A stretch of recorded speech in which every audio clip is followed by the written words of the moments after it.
As a marketer, I know that creating and scaling video content for your brand can be super difficult. That's why we use Riverside. Creating video recorded content at scale can be expensive, time-consuming, and resources are usually limited. We spent hours trying to make our remote video content look good, while also trying to create a workflow that will allow us to scale. But Riverside allows you to create studio-quality recordings even with terrible internet. You can record in 4K quality and get pristine audio recordings with your laptop or your iPhone. Whether it's video testimonials, podcasts, thought leadership pieces, or webinars, Riverside covers all your content recording needs. And with marketing tools like their clips feature, which helps you create social media clips for your episodes without any help from a professional editor, our social media engagement numbers have been going through the roof. Riverside streamlined the entire content production process, which allowed us to double the amount of content we produce. But the best part about Riverside is that you can get started right now.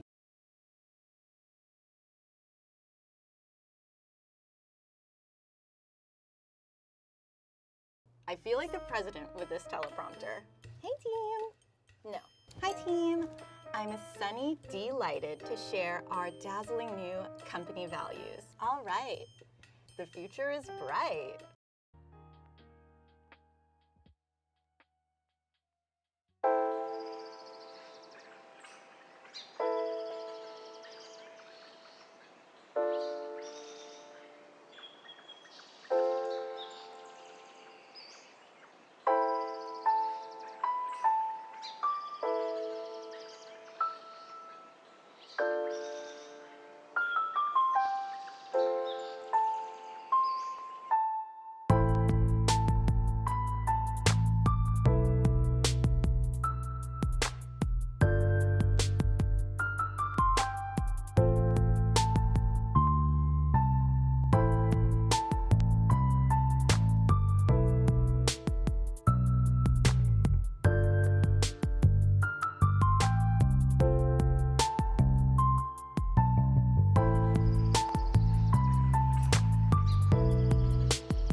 How's it going?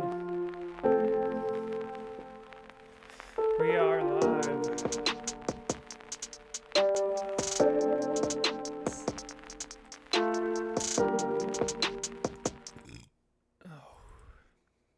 I'm probably not gonna do much today. I just put a bunch of videos on my watch later that I'm gonna watch, and then gonna play some Warhammer. So we can get started on that. I feel like when I start to research things and then I watch these like 10-minute throw together videos, I'm just like, bro, what the it's like egregious. Egregiously horrible in terms of stuff that they leave out, which sucks too, because like the production values and everything are nice, but we are putting a complete siege on Gaza. No electricity, no food, no water, no gas. It's all closed. We're fighting animals and are acting accordingly. That was the defense minister of Israel, responding to the deadly attack on October 7th by Hamas, a militant group based in Gaza. I don't feel like watching this right now. Hamas launched rockets to over 1,400 civilians and kidnapped close to 200 people. okay, they have all this in. Not too bad. I'll take it. It's fair. Back and forth. Okay. I actually saw this today, which seemed really fucking funny to me. Johnson, why are you naked? Complaining Because my about t-shirt Charlie sucks. D'Amelio Look at Gibson. He's wearing a dressing true up classic as a... tee. If it's a Hey guys, as what's up? a, And welcome back to my channel. So today we're going to talk Walmart about worker, TikToker Charlie which I don't get why people D'Amelio. would be that upset about it. Because, I mean, actors do it all the time. I don't know. They Anyway, play. we're going to talk about her because recently a clip has been surfacing on social media, a clip that's gone relatively viral as far as I've seen, where it appears that, keywords, it appears that Charlie is cosplaying as a Walmart employee. So this is that clip.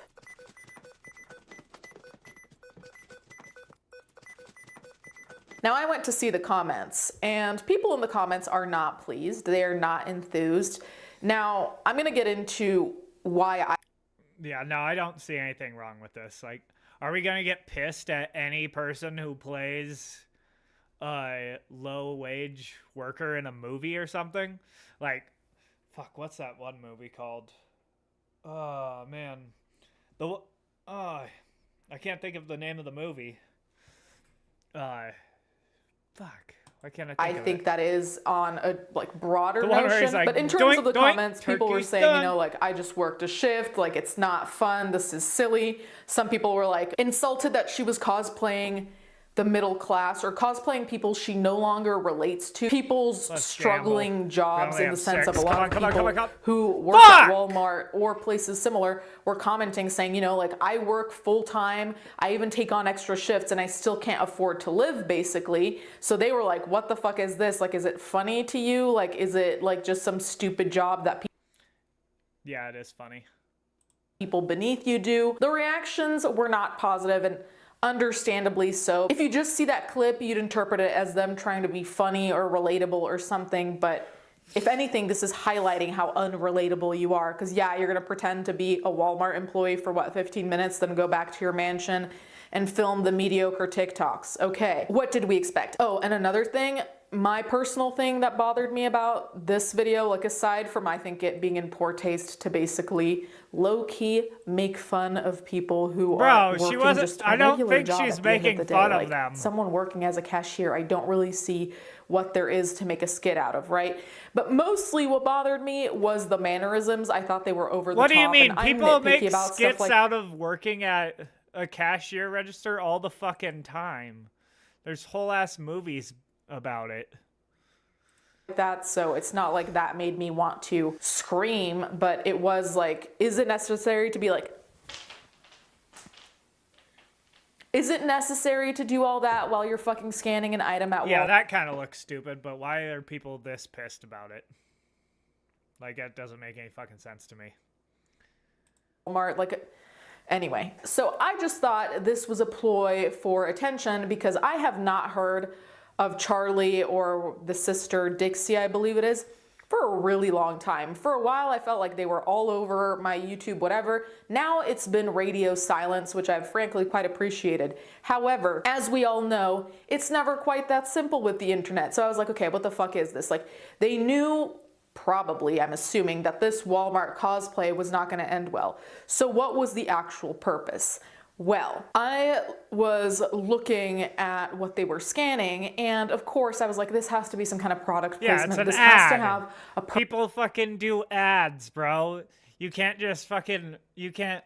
Are we gonna have to go and get people who actually work at Walmart to do ads now? purpose What? beyond pissing people off, right? Though I wouldn't put it past them to just piss people off to get, you know, trending, some kind of relevance, revenue, blah, blah, blah. So This is so anyway, fucking what she stupid. was scanning are these products that she is now selling online and at Walmart specifically. Now, I don't know exactly what the fuck these snacks are. I don't really think it matters if it's chips, popcorn, whatever. It's a snack. It's called Be Happy Snacks, and the whole little Walmart skit was an ad for her product. The reason why people are mad is that this is in poor taste, and I think that is a fact. It's an indisputable fact. How is it in poor Why taste, is it in though? poor taste? Now, let us just talk about the state of the economy right now. You guys know, me and numbers, not really friends, so I'm not gonna go into full-on analysis mode. I'm gonna tell you what I've seen as a random person who is on the internet. As a random person who is on the internet, and I've seen this in real life damn, too, that duh, person I can do shoot leave the far. house. We've seen hauls on TikTok that have gone viral of people going to the grocery store, spending $100 and basically buying like 4 things. So we have seen a lot of these videos showing that money is not going as far as we need it to, really, that a lot of people are struggling to survive because it seems like basic necessities like food and hygiene products, whatever you buy at the grocery store, the prices have... Yeah, but does that mean that we're supposed to stop having ads? Like, what the fuck? I don't understand this. Gone up. What we're seeing is a very struggling economic landscape right now. So, in light of having a struggling economic landscape, if we have this obnoxious TikTok millionaire showing up to Walmart, flinging her hair from side to side, scanning products, being like, who's gonna react well to that? I would love to know. Now, frankly, I was not particularly super offended by it because I have very low expectations from this family generally, if any expectations. I do think it's gross, but I'm no longer offended because truly at this point there's very little they can do that I really think would be shocking to me. Actually, it would be shocking if they did something, you know, like quality content. Now that I would be flabbergasted by. What I am going to say also is that what I've found personally also just kind of crazy, to be honest, is that as far as I've seen, and I've looked on YouTube, I didn't find anything. There is no proper ad for this product. Say what you will about advertising. I would have respected this a lot more if with the millions of dollars that they have, they'd paid for making a good ad. Now, as much as I probably wouldn't like anything made by this family just because I don't feel like there's any kind of moral, ethical thought alignment there, I don't understand how, with all these resources at your fingertips, you don't hire experts. This returns to the laziness thing, which I think is one of the most egregious. Spectrum Business is made to work, just like you. Made to sell out even when the lights go out, with wireless internet backup. And made to keep you working with Spectrum Complete connectivity and reliability. It's a hit. Spectrum Business, made to work.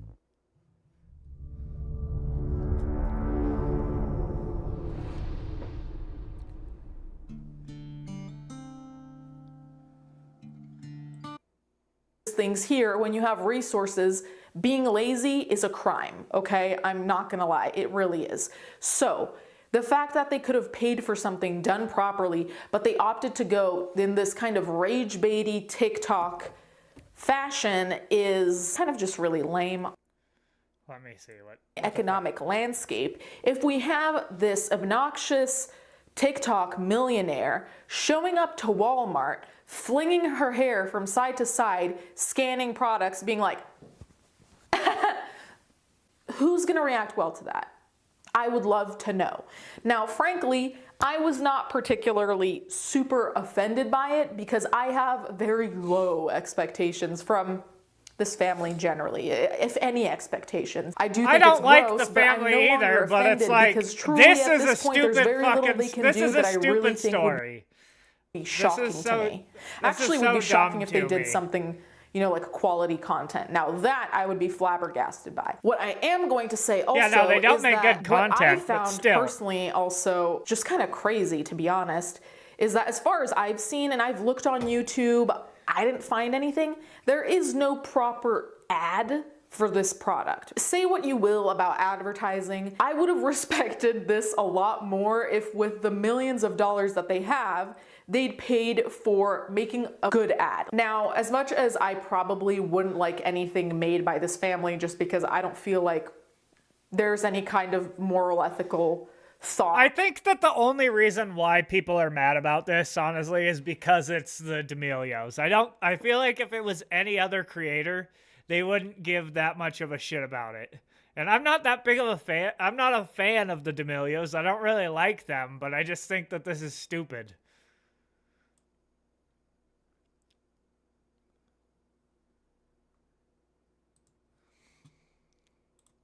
Alignment there.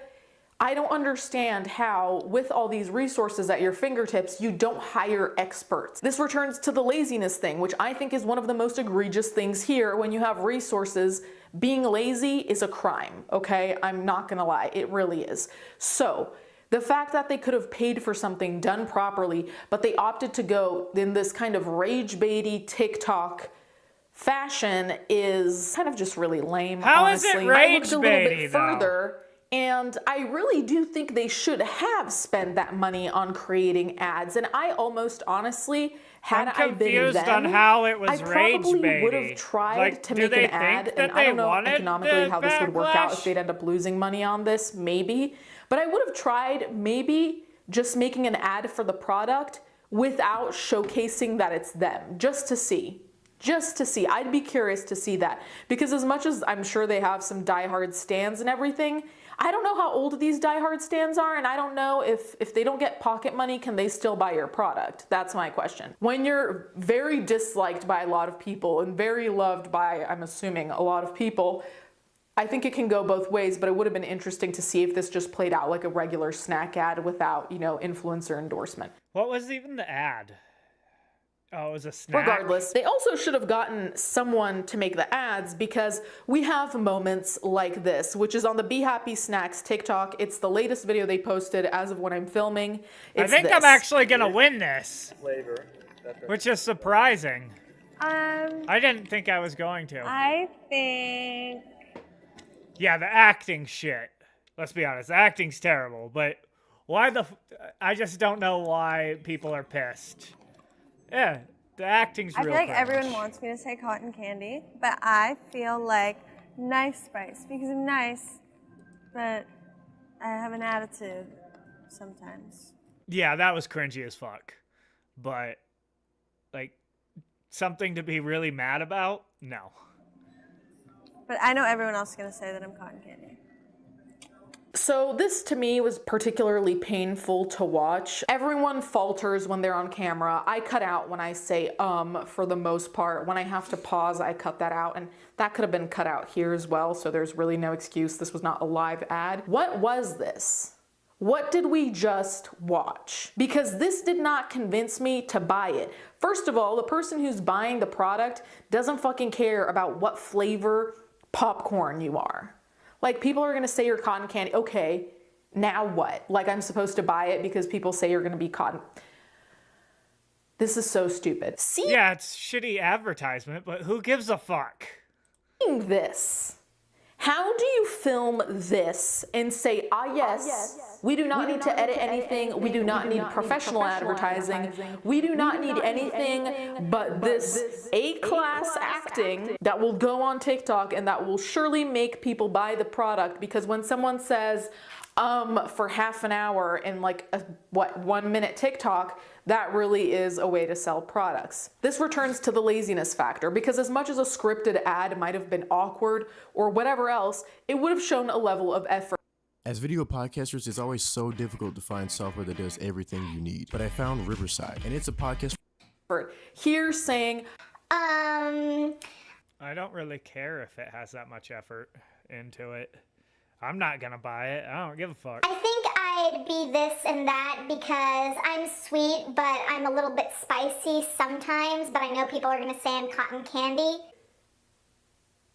did we think about this at all? Was there a 10-second think tank? Was there something? My inkling is a no, but no, probably it is not. what it is. But again, I think this really is part of why people are so insulted and mad, because it clearly is such a low effort thing that they're probably still going to make bank over, mind you, which is I think another part of what pisses people off, is seeing people do not even the bare minimum and then get the payoff for what? Like, what did you do? Say for half an hour? Like, what are we doing here? Anyway, you guys can let me know what you think in the comments down below. Honestly, is this the worst thing that's ever happened? Per usual, no, it is not. However, this influencer TikTok culture, as we well know, I'm very critical of to begin with, but it really seems like the bar, we threw the bar away. It's not like the bar is low. Like, we threw the whole bar away, because really, this isn't creative, this isn't even fun. And I'm like, if there's anything we can say about TikTok, you know, even with the dances, even with the trends, especially with makeup trends, I might not like them all, but at least there was some creativity. There was like some, that's weird, or I hadn't thought of this. There's at least something that is redeeming. But here I'm like, what are we looking at? There's no creativity, there's no effort. It's probably not a great product based on what we're seeing with the lack of effort and creativity already. So there's very little to me that I can say that is like, okay, I'm gonna, you know, probably give them props for this. Okay, I got a bunch of people that I can Anyway, let me know what you think. Thank you guys so much for watching. And thank you to my patrons as always, and I'll catch you guys next time. All right, there we go.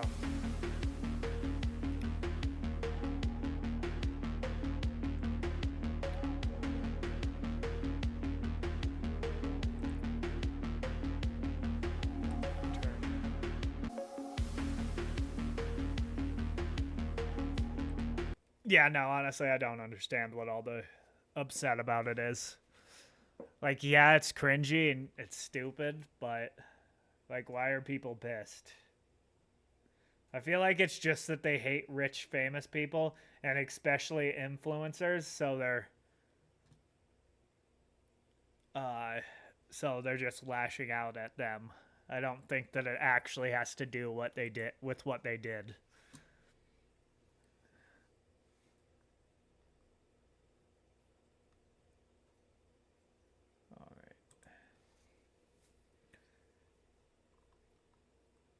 I'm gonna give you my #1 tip to get over a breakup, and that is gonna be going to therapy. Going to therapy helped me so much. It could help for so many other reasons, but this was like a really hard period for me. So going to therapy.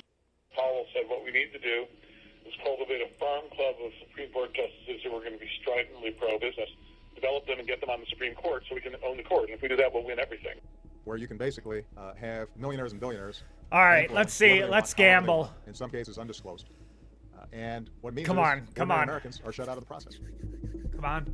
One day in the summer of 1971, there we two go. men met for a friendly lunch. They were neighbors with a lot in common, both passionate about business and Okay, economics, this is a little both fast. equally concerned about the state of the businessman in the post-civil rights era during the height of the Vietnam War and the counterculture movement. One of these men served as the chair of the education committee for the U.S. Chamber of Commerce. The other was a corporate attorney, had been a partner at a major law firm for 25 years, and sat on the board of cigarette giant Philip Morris. Together, they lamented the state of the world and discussed whether there might be a possibility to reform business from bowing to an increased regulatory state into a politically and culturally powerful and organized movement in favor of the free enterprise system. At the end of their lunch, the man who worked for the Chamber of Commerce asked the corporate attorney Get to him. writing a brief memo summarizing what he thought would be the solution to all of the ills they spoke of at lunch that day. The lawyer spent the weekend with his assistant drafting the memo, which he marked as confidential and mailed to his neighbor on Monday, August 23rd, 1971. 2 months later, that lawyer was appointed by Nixon to the United States Supreme Court. Much of what's wrong with America today can be traced back to money influencing our politics, and the growth of money in politics can be traced back to one memo. This is the story of the secret memo that ruined America. Roll the intro.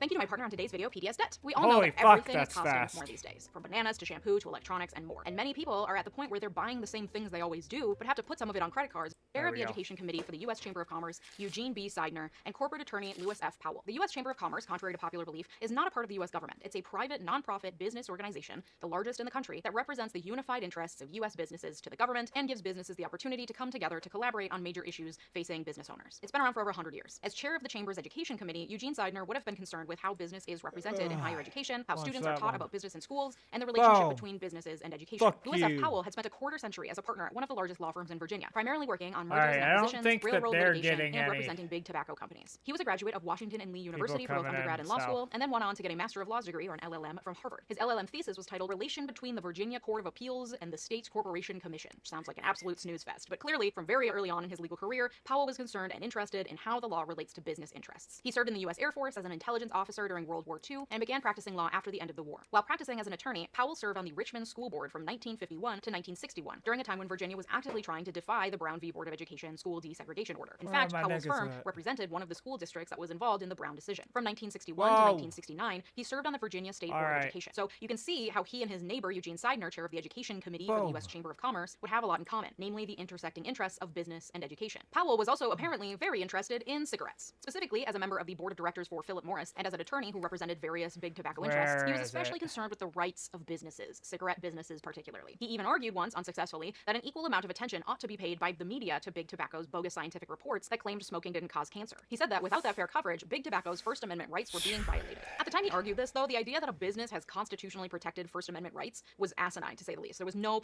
What do you mean?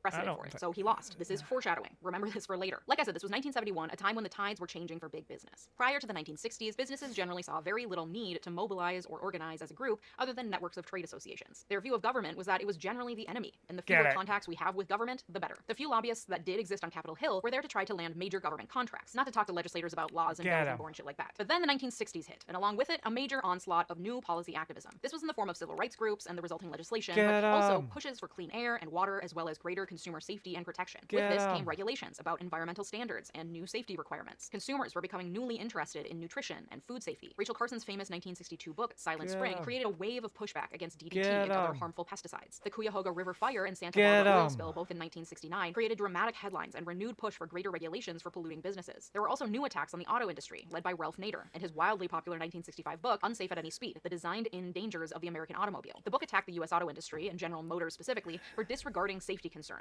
and catapulted Ralph Nader to become the boogeyman of conservatives and businesses everywhere. This led to the creation of the New Left, a group of activist-minded artists and intellectuals that embraced anti-corporate and environmentalist rhetoric. Out of this grew new regulations like the Clean Air Act of 1963, the Truth in Lending Act of 1968, the National Environmental Policy Act of 1970, and the Fair Credit Reporting Act, also of 1970. If you asked a businessman by 1971, he would tell you they were weakened and under threat from all sides. According to them, they were just honest folks doing an honest day's work and contributing to the community. They saw their work being taken out of context and misinformation being spread to the public about all the good they were doing, while also killing their customers and ruining the environment. But think of the economy. Basically, this was a period where, very briefly, everyday Americans were having a greater influence on public policy. Things like civil rights and women's rights were responses to popular movements. Cringe, bro. Cringe. That made their way into the courts and public policy. Federal and state governments were, for a short period, more responsive to the interests of ordinary people. But this was intolerable to people like Lewis Powell, who was primarily concerned with the interests of corporations and the free market. You know, non-human entities. But despite all of this, it's important to note that it's not like government was standing on the neck of big business and they were this weak victim in all of this. They still had influence. They still wielded the power of the entire economy. Cabinet members and congresspeople were still ex-businessmen who used their governmental power in favor of big business and conservative interests. It just wasn't as outsized as it had once been in the glory days when railroad tycoons could create monopolies and mistreat their workers. You know, the good old days. And to Powell, that apparently wasn't enough, at least according to this memo. So let's dive into what this thing actually says. The memo is titled Attack on American Free Enterprise System. Powell begins by laying out what we just talked about, the sources of these attacks on free enterprise, which is also known as free market capitalism. But he says that while the threat obviously comes from communists and new leftists, there's another more insidious source. The most disquieting voices joining the chorus of criticism come from perfectly respectable elements of society, from the college campus, the pulpit, the media, the intellectual and literary journals, the arts and sciences, and from politicians. In most of these groups, the movement against the system is participated in only by minorities. Yet these often are the most articulate, the most vocal, the most prolific in their writing and speaking. He blames the media as especially dangerous in their outsized publication of these voices, saying, moreover, much of the media, for varying motives and in varying degrees, either voluntarily accords unique publicity to these attackers, or at least allows them to exploit the media for their purposes. He pays special attention to the role of college campuses in the dissemination of this leftist dogma. He accuses leftist academics and lawyers of encouraging the youth to become radicalized and teaching graduates to despise the American political and economic system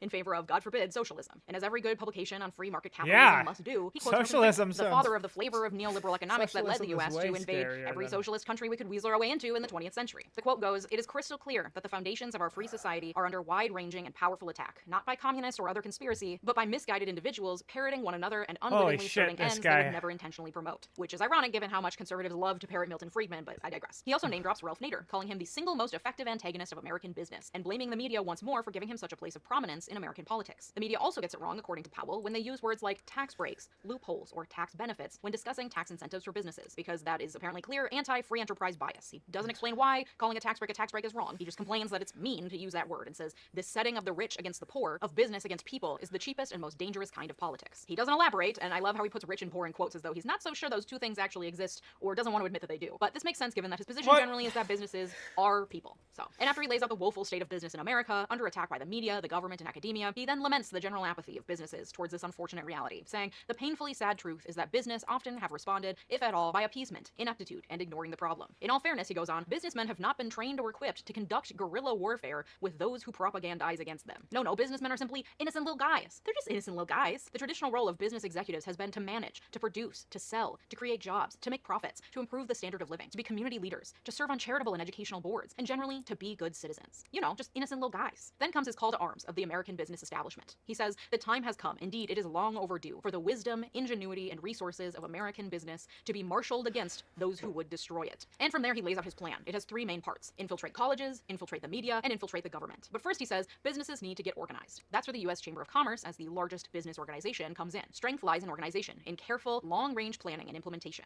in consistency of action over an indefinite period of years, in the scale of financing available only through joint effort, and in the political power available only through united action and national organizations. Money, and lots of it, must be thrown at the problem from all angles, basically. First, colleges. To Powell, college campuses posed the most immediate and dynamic source of the assault on the free enterprise system, through its leftist and socialist academics who are cool, articulate, and attract a large student following. They speak, write, and exert influence on their colleagues in the academic world. To Powell, there was a lack of balance on college campuses, saying relatively few members are of conservative or moderate persuasion, and even the relatively few often being less articulate and aggressive than their crusading colleagues. Basically, we gotta get these conservative nerds out of the picture and get some cool guys in there to counteract the cool lefties. Basically, colleges are brainwashing kids into being revolutionaries. It's clearly the only explanation as to why so many of them feel disaffected and anti-establishment. It definitely couldn't be the tens of thousands of kids being killed in a pointless war being fought by out-of-touch leaders, for example. No, that can't be it. Yeah, no, that war was stupid.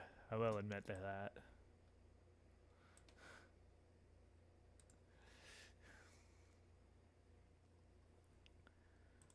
It's definitely the cool lefty professors. To counteract these liberal college cool campuses, he says the Chamber professors. of Commerce should hire scholars who believe in the system and speakers who share the work of those scholars far and wide, including the creation of a speakers bureau. In addition to that, a panel of independent scholars should be continuously evaluating social science textbooks to restore the balance essential to genuine academic freedom. This would include assurance of fair and factual treatment of our system of government and our enterprise system, its accomplishments, its basic relationship to individual rights and freedoms, and comparisons with the systems of socialism, fascism, and communism. He complains most of the existing textbooks have some sort of comparisons, but many are superficial, biased, and unfair. unfair. He doesn't say how, he just says they're unfair. He seems to be getting a lot of his inspiration from organizing this business movement from the very movements he's trying to work against. He even points to how civil rights activists and labor activists moved to edit major textbooks to be more accurate, so he's saying businesses should too. He says that on college campuses, their conservative, pro-business speakers should push for equal speaking time, because no college campus would want to be accused of biases or not fomenting free thought. He lays out 2 steps. 1, to have attractive, articulate, and well-informed speakers, and 2, to exert whatever degree of pressure, publicly and privately, may be necessary to assure opportunities to speak. Next, businesses must win the hearts and minds of the people, and to do this, they must infiltrate the media. Businesses should put money towards hiring staffs of PR people familiar with the media and how to effectively communicate with the public. In addition, national television networks should be watched and monitored, especially the daily news analysis, which so often includes the most insidious type of criticism of the enterprise system. As a result of this monitoring, businesses should issue complaints to the media directly through op-eds and letters to the editor, as well as to the Federal Communications Commission that regulates the media. Anytime news programs are unfair or inaccurate. This level of monitoring and censoring is interesting, given his love of free speech, but he's mainly concerned with the rights of non-human entities, so that solves that problem, I guess. He also calls for employing the same strategy of pressure as on college campuses to push media to provide equal airtime for conservative, business, and free enterprise points of view, because everything should be fair. Which, like, I agree we should have fair and balanced reporting, and it's important to consume a variety of viewpoints, but the idea that people in the media promoting topics related to big business and free enterprise would I do think that we have more people, but they're all propaganda pushing for a different point of view is disingenuous at best. And how we get to today, where there are people who think Fox News is fair and balanced and always portraying things how they really are. It's never about teaching media literacy, it's all about making sure the amount of propaganda is balanced and fair. And then finally, the third part of the plan is to infiltrate the government. He laments few elements of American society today have as little influence in government as the American businessman, the corporation, or even the millions of corporate stockholders. One does not exaggerate to say that, in terms of political influence with respect to the course of legislation and government action, the American business executive is truly the forgotten man, which is laughable, even though at the time, yes, business did not have the massive influence it has now in the form of lobbyists. It still played a role in government. Even during the creation of the New Deal, a nightmare for small government, big business types, Roosevelt worked closely with executives to create his plan. The New Deal was stupid as fuck. His cabinet. While labor unions enjoyed a lot of influence in politics, the interests of business still came into play in things like the Taft-Hartley Act, which limited the conduct of unions in response to pushback from the business sector. Businesses weren't the forgotten man. It's just that for the past few decades, regulations on rampant capitalism and its effects on the environment, and protections for classes of people who've been historically marginalized, I can't believe I lost people that. like Powell, white, powerful men who believed in free market capitalism, feel oppressed, because equality feels like oppression when you're the one benefiting from historical inequalities. And we see that clearly manifested in this memo and the perceived victimization of businessmen and conservatives generally that continues to this day. And it's not just the legislative branch that he claims is oppressing businessmen, it's also the courts. He writes, under our constitutional system, especially with an activist-minded Supreme Court, the judiciary may be the most important instrument for social, economic, and political change. Again, he takes from the playbooks of activist groups like the ACLU and NAACP, recommending that the U.S. Chamber of Commerce hire a staff of lawyers to go to court to fight for the rights of business. There should be not the slightest hesitation to press vigorously in all political arenas for support of the enterprise system, nor should there be reluctance to penalize politically those who oppose it. To him, whether genuinely or otherwise is hard to say, the plight of the business community had implications for the very freedom of citizens in this country. The threat to the enterprise system is not merely a matter of economics, it also is a threat to individual freedom. And nothing gets Americans riled up like saying their freedom is under attack. And he ends on a foreboding tone. Against saying, one nigga? System are in deep trouble, and the hour is late. When Eugene Seidner received the memo, he presented it to a select group of people in the Chamber of Commerce. Holy shit, how powerful is this dude? One letter from Seidner to Powell indicates that Powell went on to meet with the U.S. Chamber of Commerce and its executive vice president, Arch Booth, in person. And on September 2nd, Arch Booth wrote personally to Powell to let him know he had sent copies of the memo to the Chamber of Commerce Executive Committee. Powell himself also disseminated the memo to a few of his private business clients. 2 months later, when Powell was nominated by President Nixon to the Supreme Court after having 0 court experience, but bringing the weight of this business experience to the court, another piece of evidence that big business wasn't as oppressed as he made it out to be in his memo, Seidner sent Powell a congratulatory letter and informed him that the Chamber of Commerce would be meeting to discuss his memo. Seidner expressed his hope that Powell would continue to give the Chamber advice on how to proceed with the plans laid out in the memo. What had originally been marked confidential had now been seen by a couple handfuls of people, but the memo was still unknown generally, and was not a subject of the Senate's review of Powell during his confirmation hearings. Then, 1 year later, in late September 1972, investigative journalist and general thorn in the side of big business, Jack Anderson, received a leaked copy of the Powell memo, highlighting in a series of columns the various more provocative quotes from the memo. To counteract the incendiary narrative of Jack Anderson's columns, the Chamber of Commerce published the memo in full, making it available to anyone. There he is! This leak led to a major public outcry.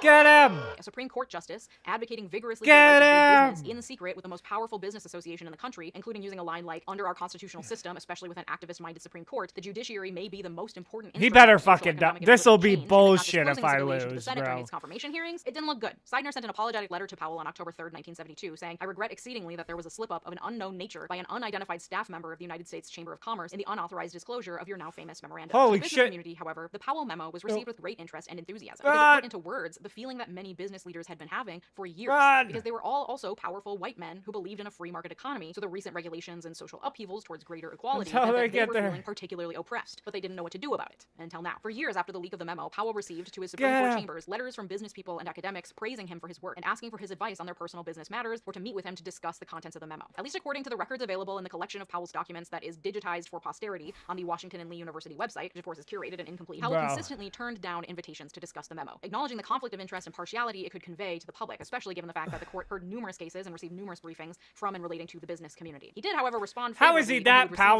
powerful? informing him of the actions that various businesses and organizations were taking to implement his suggestions in the Powell memo, and he kept in touch with Seidner for years into his tenure on the Supreme Court. A conservative radio broadcast in 1973 called the Powell memo the most important single document regarding the free enterprise system ever written. As an aside, Jack Anderson, remember that pioneering investigative journalist who first leaked the Powell memo? He was also a thorn in the side of Nixon, exposing virtually every Nixon scandal since he first entered politics, and then doubling down once Nixon became president. Fight him. And Nixon and his cronies did everything they could think of to try to We need discredit to Jack get this Anderson. guy. They planted a spy in his newsroom, but his secretary discovered him snooping. He was given forged documents posing as a major leak, but Anderson figured out that they were bogus. The CIA wiretapped and planted spies Kill at his home, him. but he had 9 children and a wife, and a house that full of activity easily discovered the spies just sitting outside their house, and Anderson openly mocked the CIA in his column as a result. Nixon is even said to have ordered a smear campaign against Anderson to out him as gay, but that went nowhere because it was sweet. false, and also he was happily married with 9 children.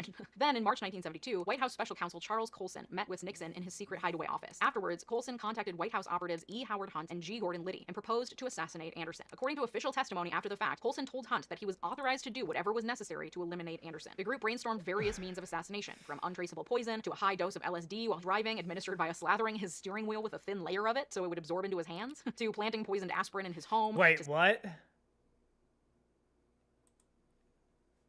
Colson told Hunt that he was authorized to do whatever was necessary to eliminate Anderson. The group brainstormed various means of assassination, from untraceable poison to a high dose of LSD while driving, administered by That's slathering his fucking steering wheel with sweet. a thin layer of it so it would absorb into his hands, to planting poisoned aspirin in his home, to staging a car crash, to just offing him in the street and hoping it would be pegged as just a product of the high street crime rate in Washington at the time. However, a few days after the brainstorming session, the hit was called off. The get White him. House had more urgent work for them to do, breaking into and bugging the Democratic Get National him, Committee headquarters in the boys. Watergate office building. All 3 would later go to prison for crimes related to the Watergate scandal. After the leak of the Powell memo, the business community sprung into action, galvanized by this document that so clearly laid out a path to their salvation. The number of corporations with public affairs offices in Washington grew from 100 in 1968 to over 500 in 1978. In 1971, only 175 firms had registered lobbyists in Washington. By 1982, nearly 2,500 had them. The number of corporate political action committees guy increased needs from to under die. 300 in 1976 to over 1,200 by the middle of the 1980s. The U.S. Chamber of Commerce led the surge. Its membership doubled between 1974 and 1980. Its budget tripled. The membership of the National Federation of Independent Businesses similarly doubled in that time. In 1972, 3 business organizations merged to form the Business Roundtable, restricted to membership only for the country's top corporate CEOs. Within 5 years, the Business Roundtable had recruited 113 of the top Fortune 200 companies, accounting for nearly half of the U.S. economy. The group mobilized high-level CEOs to lobby for the advancement of the shared interests of big business. And because of the mass amounts of cash they had available to them, they were able to quickly flood Washington with kill letters him. and phone calls in support of their causes. Not only that, but they were able to massively increase their donations to political campaigns, which was perfect timing because the increase of TV advertising meant that political campaigns were more expensive than ever, quickly creating a codependent relationship wherein politicians needed cash from big business and big business needed politicians who won't regulate them. By the end of the 1970s, business spending on political campaigns far outpaced labor union spending, which had been a major force a decade before. Oh, and this further shit. affected politics because by the end of the 70s, businesses were giving far more to Republican got my candidates. So Democrats guys. who wanted to be able to compete had to be willing to give concessions to big business in order to They fund their election died. campaigns. The memo's blueprint was also followed in academic circles, where large think tanks were formed Fuck. thanks to big business and philanthropic giving to create more legitimate research. What? and How the publications fuck and did bring his in a li- new how the wave fuck of is his conservative life back? intellectualism. This was spurred by What the work the of think tanks fuck? like the American Enterprise Institute and the Heritage Foundation, which I already did a full video about. A 1968 article in The Atlantic sums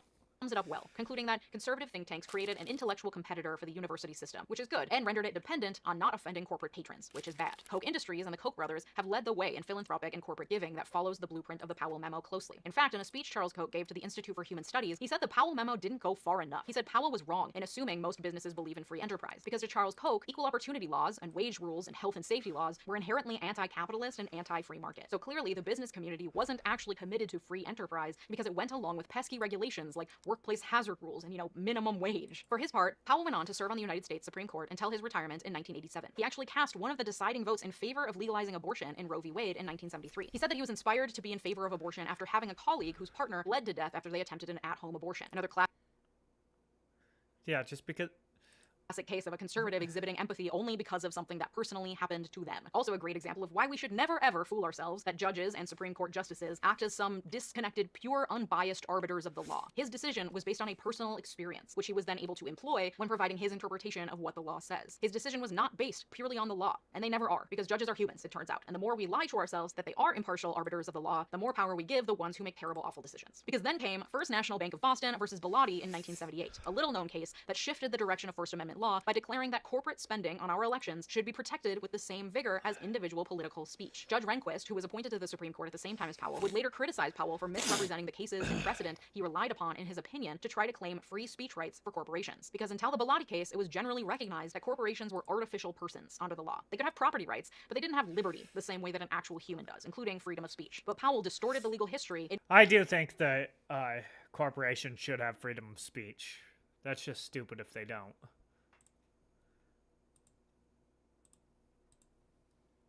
In order to claim that they did. This laid the groundwork for the main arguments that were relied upon in the Citizens United case in 2010 that found that limits on corporate spending in politics were a violation of the free speech rights of corporations, and has led directly to the absolute hellscape that is our political system today, where no one's voice is heard unless they have billions to spend on lobbyists and campaign finance. Powell was also the swing vote in a case called Bowers v. Hardwick from 1986, in which the court upheld a law in Georgia that made gay sex illegal. Again, Powell based his legal opinion on his own personal experiences, saying to his clerks at the time that he had never met a gay person. One of those clerks was a closeted gay man, and Paul M. Smith, the attorney who successfully argued in favor of overturning Bowers v. Hardwick and making sodomy laws unconstitutional in Lawrence v. Texas in 2003, was a gay man and former clerk for Justice Powell. In fact, Powell unknowingly hired more gay clerks than any other justice on record. Today, the Powell Memo is the single most requested document in the Washington and Lee archive of Lewis F. Powell Jr. papers. The U.S. Chamber of Commerce is the largest lobbying group in the United States. It spent $81 million last year alone on lobbying, and a record $103 million during the 2016 election. It also has a powerful litigation center that wins 7 out of every 10 cases it brings before the Supreme Court. The calls from the far right to dismantle regulatory bodies and police what is taught in our schools are louder than ever. Entire media networks, colleges, and legal organizations are dedicated to promoting pro-business causes. Big business has fewer regulations, pays less taxes, hires more lobbyists, and implants more business people in government than ever, and has nearly complete ability to halt any legislation that is contrary to business interests. And listen, one caveat to this is I'm not trying to promote a conspiracy theory that Lewis F. Powell wielded more power than he actually did. He wrote an influential memo, which he appeared to have distanced himself from when he became a Supreme Court justice, and it put to words the feelings and backlash that had already been brewing in the business community. It was helpful in paving the way for the things we see today, but the reality of today is the result of multiple disparate things all happening during time, not a concerted, orchestrated effort by one person or a small group of people to overtake democracy. That idea gets clicks on a video. Sorry, but would you have watched this if I had titled it "The Memo that the U.S. Chamber of Commerce used to help start a movement of like-minded businessmen in support of more pro-business policies in schools and media and government"? No, you wouldn't have clicked on it. I'm just trying to get the word out, okay? So let's not pretend that a single memo can rewrite history, but it certainly had a huge impact on the business community, which led to the hellscape we're currently living with today. And I had never heard of this memo until about a week ago. The key takeaway in all of this, as with all of my videos lately, is that we need to get money out of politics, and we need to remove the idea that corporations have equal First Amendment rights to individual human citizens. Laws can and have been written to do this, though they've largely been unsuccessful, and Citizens United and the current makeup of the Supreme Court means that limits on the use of money by corporations will likely be struck down at the federal level. So there's a movement of people pushing for a constitutional amendment that would empower Congress to place limits on corporate spending and remove any ambiguity as to the fact that corporations are not people. You can go to movetoamend.org to sign the petition and donate. Check out their Learn More tab and educate yourself. Go to opensecrets.org and look up your representatives. See where they've gotten their money from. Then give them a call and ask them about their opinions on getting money out of politics. There's so much more you can do, but that's a great place to start. And if you liked this video, you'll also like my video about the shady nonprofit trying to ruin our democracy. It's the Heritage Foundation. Thank you to my Patreon supporters, including my newest patrons, and an extra special shout out to my multi-platinum patrons, Sophia Sams, Anthony Giles, and Brett Piontek. If you're interested in behind-the-scenes content, access to my research, content about my dog, and all sorts of other stuff, consider joining me over on Patreon today. Also, I'm giving away 4 free books inspired by the videos I released over the last month. This giveaway is for Patreon supporters only, and it ends tonight. So to enter, go to patreon.com/Legion Miller. Thanks so much for watching. Have a good day. Bye-bye. Well, folks, I'm getting a lot of questions in mailbag recently about the Israeli-Arab conflict and all the rest of this sort of stuff. One of those questions was about the distinction between Palestinians and Israeli Arabs. Brian says, "Hey Ben, thanks for your coverage of the important issues related to Israel. Can you please explain the difference between the Israeli Arabs versus those who reside in the Palestinian territories? Are those who live in Gaza and the West Bank able to become Israelis? I've heard you explain advantages Israeli Arabs have in the only democracy in the Middle East. If someone in the Gaza and West Bank wanted to leave and become Israeli Arab in Jerusalem or Jaffa, can they do it? I'm not clear on the differentiation of the two populations. I'd like to have a better understanding. Okay, fine. So if you were an Israeli Arab and you stayed in Israel proper after the 1948 war, between 48 and 67, you became automatically a citizen of the state of Israel. You were a citizen. If you fled and you ended up under the Egyptian Gaza Strip or the Jordanian West Bank, then you weren't a citizen of Israel. Now, what's amazing is that Jordan didn't make you a citizen, and Egypt didn't make you a citizen either. They just kept you in refugee status for like 80 years, basically. But if you were in Arab... What the fuck? ...who's living in Israel at the time, you were an Israeli Arab. And polls show Israeli Arabs do not identify as Palestinian. They identify as Israeli. None of them want to go live in the Gaza Strip. None of them want to go live at the mercy of the Palestinian Authority or Palestinian Islamic Jihad. If somebody in the Gaza Strip or the West Bank wants to become an Israeli citizen, they would have to apply for it. They are citizens of the Palestinian Authority. They're not citizens of the state of Israel. Those territories are disputed. So because they are disputed, the people in those territories' final status has not yet been decided for those people. Robbie says, hey, Ben, I'm a longtime fan. I appreciate all you guys do for the conservative movement. In times like these, does Jewish law make exceptions for the use of electronics and such during the weekend? May God bless you and may God bless Israel. So there is something called pikuach nefesh. Pikuach nefesh is a principle in Jewish law that says that you're allowed to abrogate Jewish law, except in very rare circumstances, in order to save a life. So the question is, how much of a life are you saving if you are online? So, for example, in the middle of the attacks, rocket attacks, if you got to pick up the phone so you can see if there's a rocket alert, you can do that. Me tweeting, not sure how many lives that's saving. Now, if there's somebody that I knew in Israel who was calling me and they were in danger, obviously I can pick up the phone. So that's the way that works. You sort of have to balance the interest you have in saving lives, like how many lives are you actually saving, how much of it, like this is why I can't just break Sabbath for personal convenience sake, right? I'm not really, like if the thermostat is wrong, I can't be, oh my gosh, I'm really suffering, change the thermostat. That's not something you're supposed to do. Michelle says, how are liberals so at odds with Israel that they can't see that the only place in the Middle East where gay people don't get stoned in the street or thrown off a roof is in Israel? Would you please tell some of the other social differences, like women in Israel can wear regular swimsuits and congregate without male escorts, go to school, work. Isn't Israel the only place in the Middle East where women and gay people have any rights whatsoever? Well, yes. I mean, the answer is yes. Israel is a liberal democracy. So those rights don't exist literally anywhere in the Arab world. They just don't. They don't. They don't exist in Iran. They don't exist in Saudi Arabia. They don't exist certainly under the Palestinian Authority. Women's rights. People who have trouble understanding why liberals support the Palestinians, you're missing the point. They don't support the Palestinians because they care about what the Palestinians govern like. They support the Palestinians because they hate the West and they want to see Western institutions torn down. They believe that Israel is a colonial outpost of Western civilization. Western civilization is inherently sinful. It's a holdover of capitalism and it's exploitative nature, and so it has to be destroyed. And so that means allying with some people who would throw them off a roof. Well, they'll do that temporarily. It's hard to get sleep these days, but I rely on my Helix sleep mattress to make it happen. I've had my Helix sleep mattress for, 7, 8, 9 years at this point. It is fantastic. Helix is introducing their newest, most high-end collection, Helix Elite. Helix Elite harnesses years of extensive mattress expertise to offer a truly elevated sleep experience. The Helix Elite collection includes 6 different mattress models, each tailored for specific sleep positions and firmness preferences. Go to helixsleep.com/Ben, check out the new collection today. If you're nervous about buying a mattress online, you don't have to be. Helix has a sleep quiz. Matches your body type and sleep preferences to the perfect mattress, because why would you buy a mattress made for somebody else? I took that Helix quiz. I was matched with a firm, but breathable mattress. Go to helixsleep.com/Ben, take their 2-minute sleep quiz, find the perfect mattress for your body, and sleep type.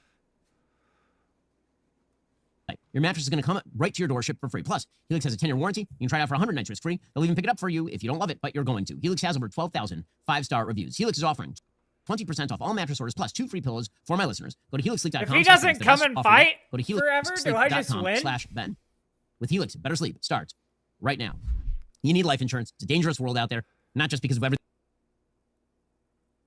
going on, but just generally. You need life insurance. Got to make sure that your family is taken care of in case, God forbid, something happens to you. Policy Genius makes it easy to compare life insurance quotes from top companies and find your lowest price. Their licensed agents work for you, not the insurance companies, which means you can trust their guidance. They don't have an incentive to recommend one insurer over another. There are no added fees. Your personal information is kept private. It's super satisfying to check life insurance off your to-do list. Makes you feel like your family is taken care of. God forbid something happens to you. A good life insurance plan can give you peace of mind that if something happens to you, your family will be able to cover mortgage payments, college costs, or other expenses. Life insurance through your workplace might not offer enough.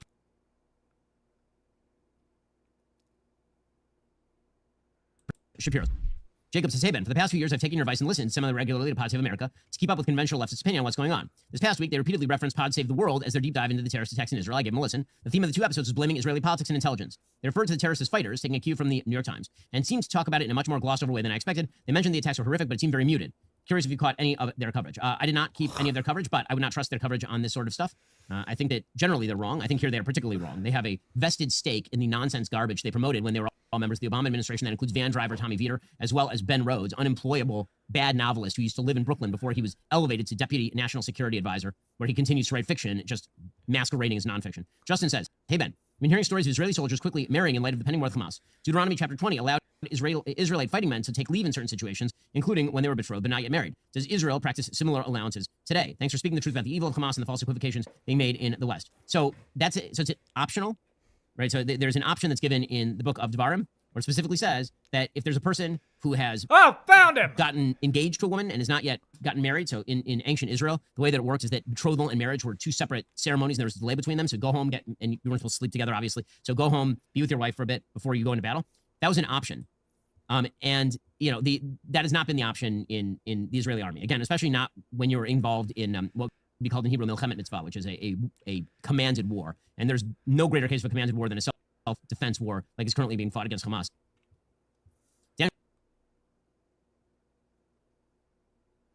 I can't tell if that's my thing or... I think it is. That's pretty good. We got him. It says, hey, Ben, I love your show. Appreciate your insights on politics, culture, current affairs. I'm interested in learning more about the modern history of Israel. I was wondering if you had a recommended book list. There are a bunch of them. Daniel Gordis has a very good book that's kind of down the middle about Israeli politics. No, Tishby, who's actually on the Israeli left, has a quite good book about Israeli politics. My personal favorite, that's the most easy to read and answers a lot of your questions. There's one called Myths and Facts by Eli Hertz. That's quite good. There are a bunch of them. Carl says, Biden says the majority of people in Gaza are innocent. Is this true? They elected Hamas. The IDF is going to fight for their country. The so-called innocents of Gaza could have fought for their country by standing up against Hamas because they chose not to stand up against Hamas, so they have blood on their hands in the same way that Hamas does. Well, the people who have blood on their hands are Hamas directly. Are the people of Gaza liberal, good-natured folks who just want to live a Western way of life? I fail to see any evidence of that at all. Does that mean that there shouldn't be an attempt to minimize civilian casualties? No, of course there should be an attempt to minimize civilian casualties. Again, many things can be true at once. The civilians can be sympathetic to the actual terror group and should still try to minimize the casualties because there is a distinction between military and civilian that we in the West try to take pretty seriously, even if people in Hamasistan don't. Are you tired of the lies and the twist of mainstream media talking points? Yeah, me too. Join me in my newest series, Facts, where I dismantle and bring truth to this tiring mainstream agenda. Jess wanted to start a business. Jess, you need to sell those. And then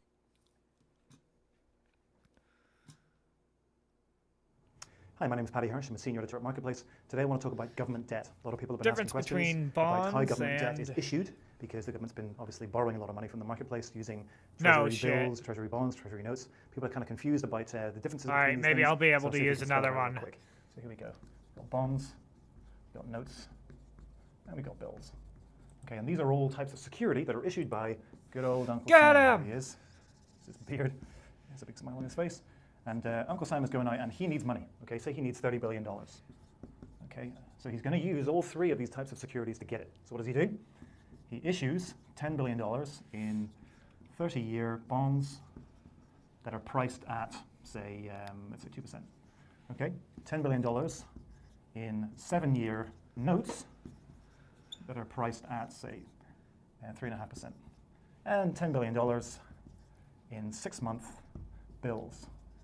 Okay, so you can already see the chief difference here in between bonds, notes, and bills, and they are to do with tenor. Okay, the maturity of the paper that's being issued, of the security. Rule of thumb is if it's more than 10 years, okay, 10 years plus, you know it's going to be a bond. If it's 30 years, 20 years, it's going to be what's called. It's going to be called a bond. If it's between 1 and 10 years, okay, that piece of debt is going to be called a note, and if it's less than 1 year. Less than 1 year, it's going to be called a bill. Okay, so that's really the essential difference between these three is the tenor. Of course, there is one other difference that we can see here, which is the interest rate. Okay, in the case of the bonds and the notes, you have a fixed interest rate, like a regular bond. In the case of bills, you don't have that. And whenever the government actually goes out and it raises this money, what it does, we hear about it selling securities or selling treasury bonds. What it's essentially doing is it's borrowing money from the market. And the way it does that is it goes to a network of banks that it has, and it says, guys, I need you to help me raise this money. Can you go out and can you sell these bonds, notes, and bills to investors of various kinds, whether they be governments or institutions or individuals? How does he keep fucking reviving himself? This is bullshit. Get me that money, and I'll be paying them the interest rate, and I'll obviously pay you a bit of fee on the way. Okay. With the bills, it works slightly differently.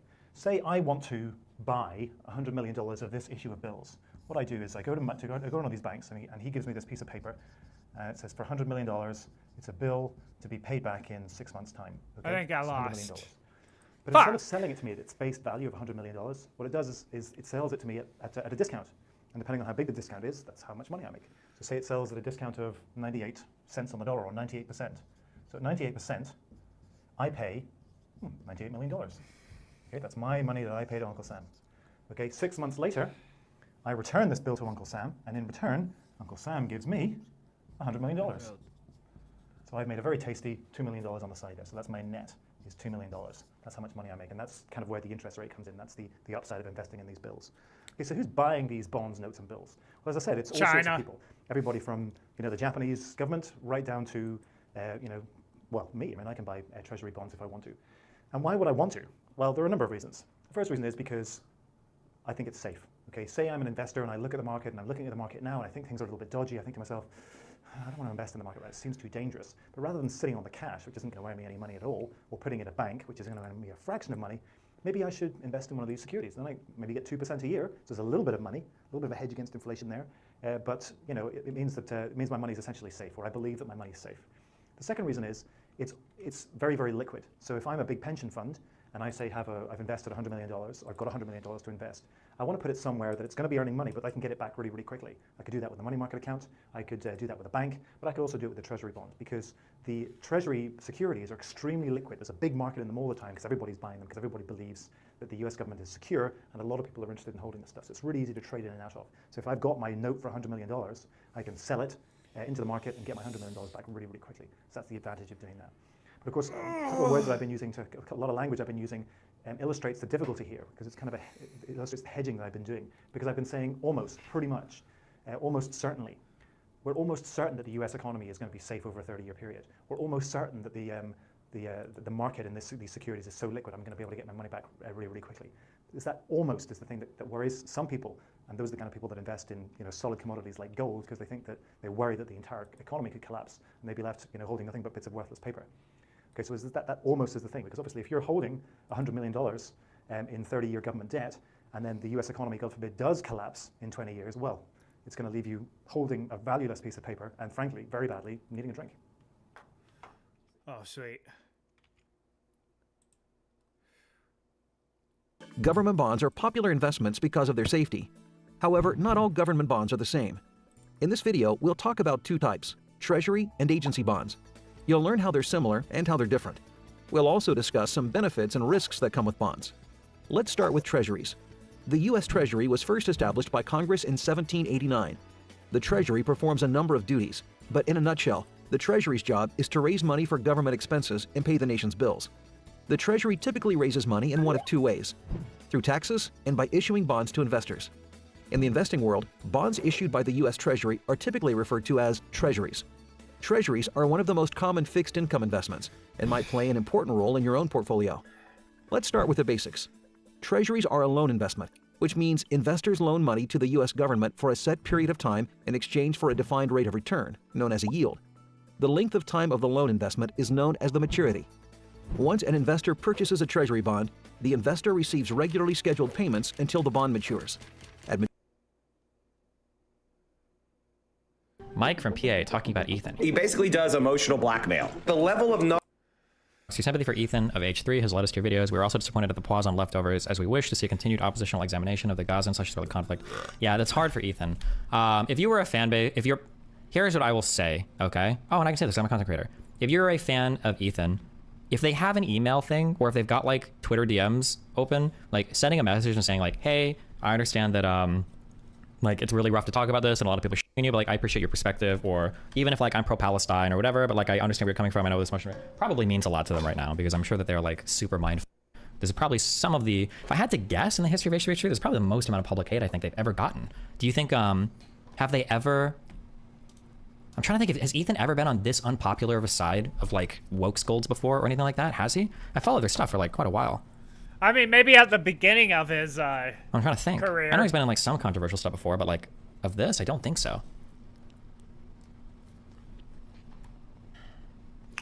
The Squirrel made a hate thread about you. A deranged neoliberal streamer who hadn't heard of Palestine until a few days ago decided to do a research stream on it comprised of skimming Wikipedia for a couple hours, and has become the most fanatical, far-right Zionist lunatic alive. Real shocker, couldn't see that coming. This is the same scumbag piece of human filth who was live streaming praise for the fascist Christian fundamentalist military coup in Bolivia, repeating the lie that it was a stolen election and never bothered to correct it. Oh, by the way, credibility is important. I was correct 100% on everything relating to the Bolivia stuff. Remember, all of these guys said that when that lady came into power in the interim government, that Bolivia would never have elections again, that it was a military coup, that the government was not taking over. They did have elections again. And I'm pretty sure the Morales party, I think, won next, didn't they? Somebody correct me if I'm wrong on that. But didn't the Morales party literally win the next set of elections? Somebody can tell me if I'm right or wrong on that. I think they did.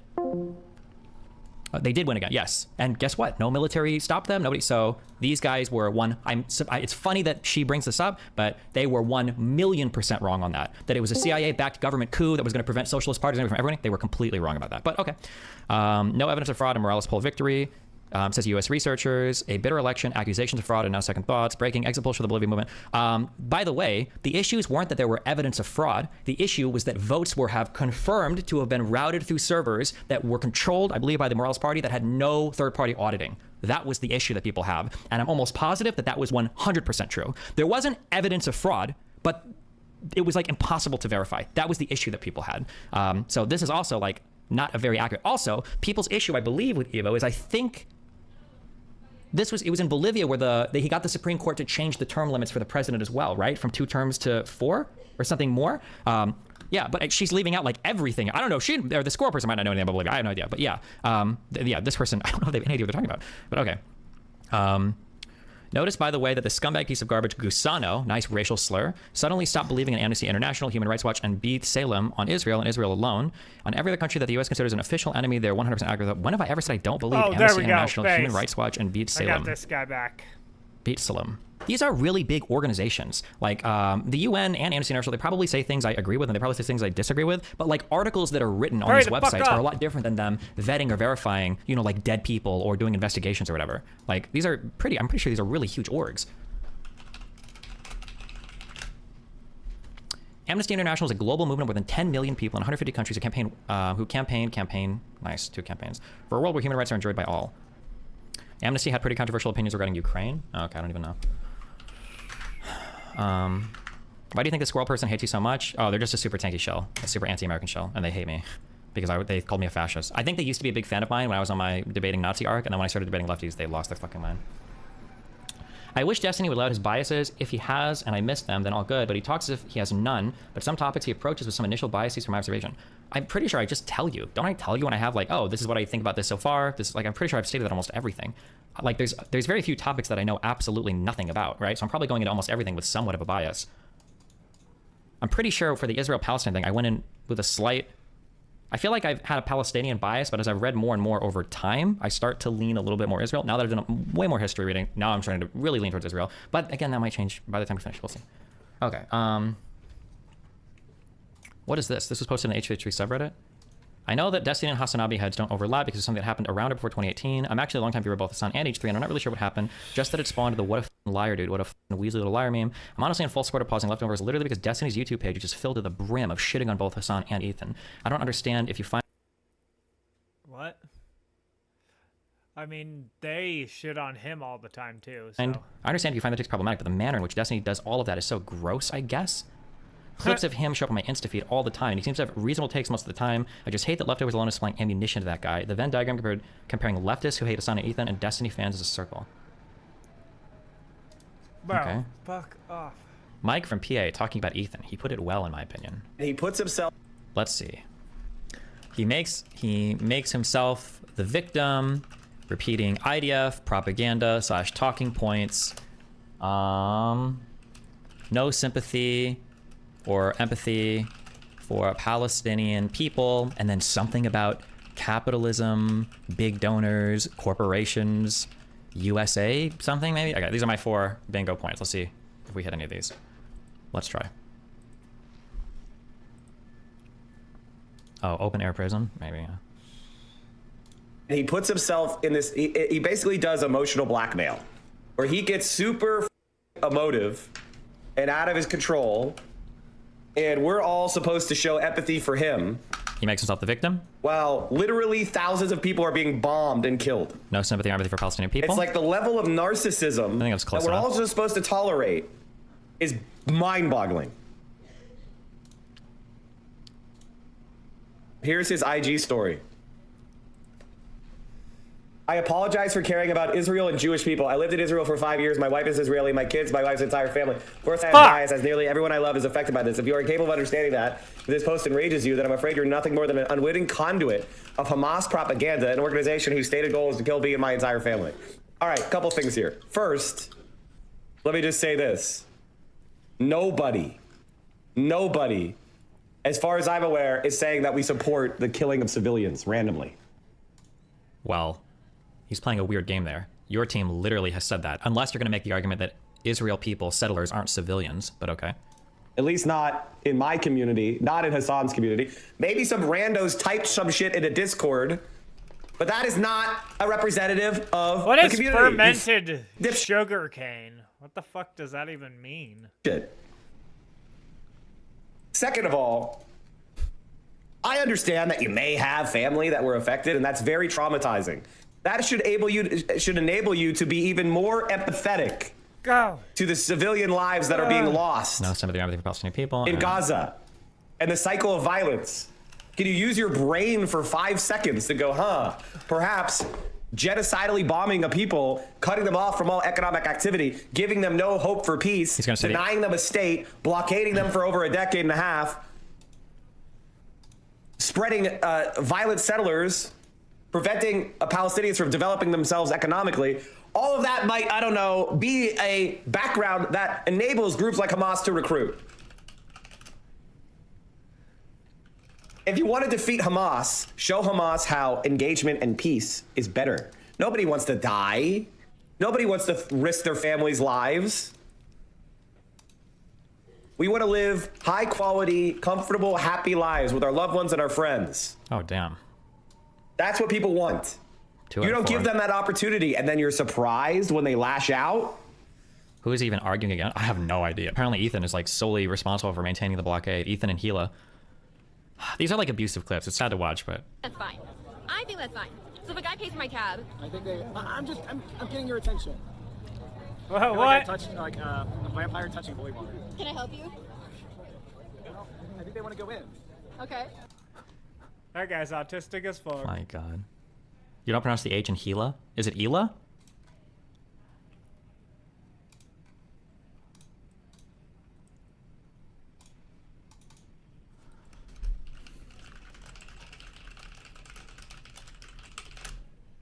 Get the sofa one?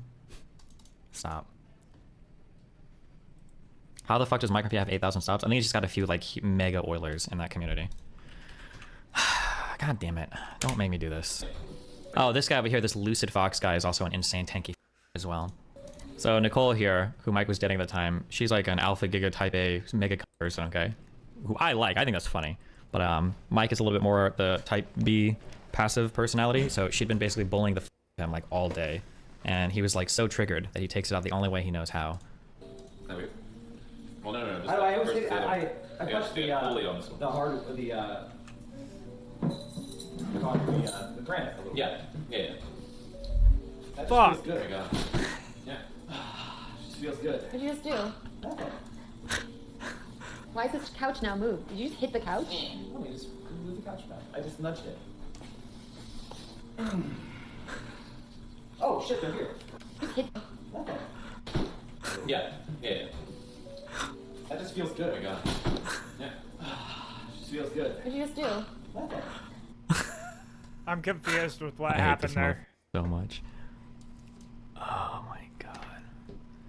Oh, sorry, we're doing his greatest hits. Okay, this is the last one and then we're done with Mike, okay? There's a time when Mike thought he was so cool because he was bringing a Black Lives Matter protester to go talk to AOC.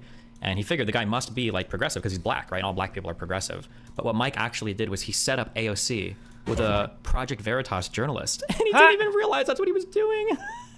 I drove 1 hour, like, yes, I drove 1 hour just to let you know that I am a journalist with Project. Is this was this before they fired what's his name? The guy who founded it, or was this after? Veritas. Oh, And I would actually Oh wait, 07. Yeah, this was way before. like to ask you about some If that's the commentary. if that's the date of it. Charlie Chester from CNN was Fuck exposed me. as fishing pro- Now, when Mike talks about this on his stream, Mike says, after I realized what was going on, I tried to, I tried to get him to back off. I tried to make him disengage. I don't know if anybody has that clip. Thank you so much. Investigated that. Turned There you I'm sorry. He was just like, he's so mad. out actually to be perhaps misleading. Thank you so There he is. Just much. Sorry, when an elected representative hides behind her fame and refuses to actually stand and be accountable, you know, this is the only recourse we have. Project Veritas, we expose everyone, sir. Does anybody have the? I'm sorry, this is the last one. Does anybody have the clip from his stream where he was talking about like, yeah, after I realized it, I like tried to like get them to stop or whatever. I'm a bit behind on YouTube stream, but Schadenfreude, or however it's spelled, literally means hurt and damage happiness. It means you're happy for someone else's pain. Yeah, but I feel like it's because they have to do something bad. Is it really just you being an asshole? That just seems so mean. I guess it could be. I don't know.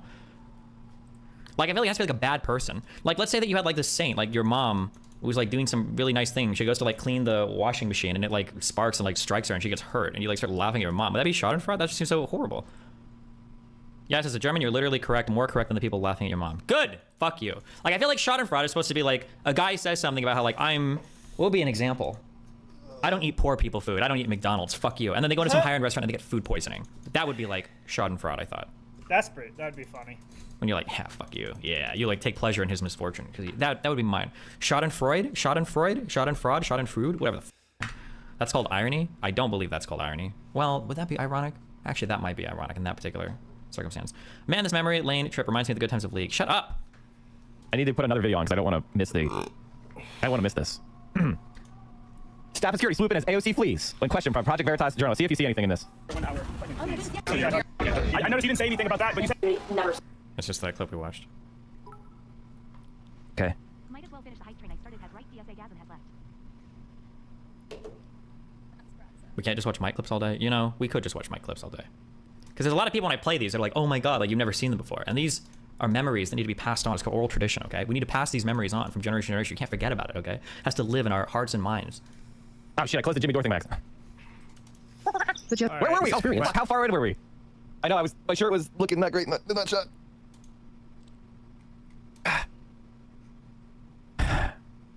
You hate to see it. And you know, maybe it's just me, maybe it's not. So I got contacted by lots of people, and all of a sudden studies came out that say, hey, no, that actually has been helping. So now we have contradicting studies, right? So remember, I told you that Project Veritas story. Would you have fallen for that guy? Would you have fallen for this guy? Tell me that I'm dumb for falling for this guy. I helped this guy. I fell for this guy. Black Lives Matter shirt. He's black in a BLM shirt. He's black. How could he not be on my team? That is pretty fucking funny. And he was like, oh, I didn't even get a chance to talk to AOC.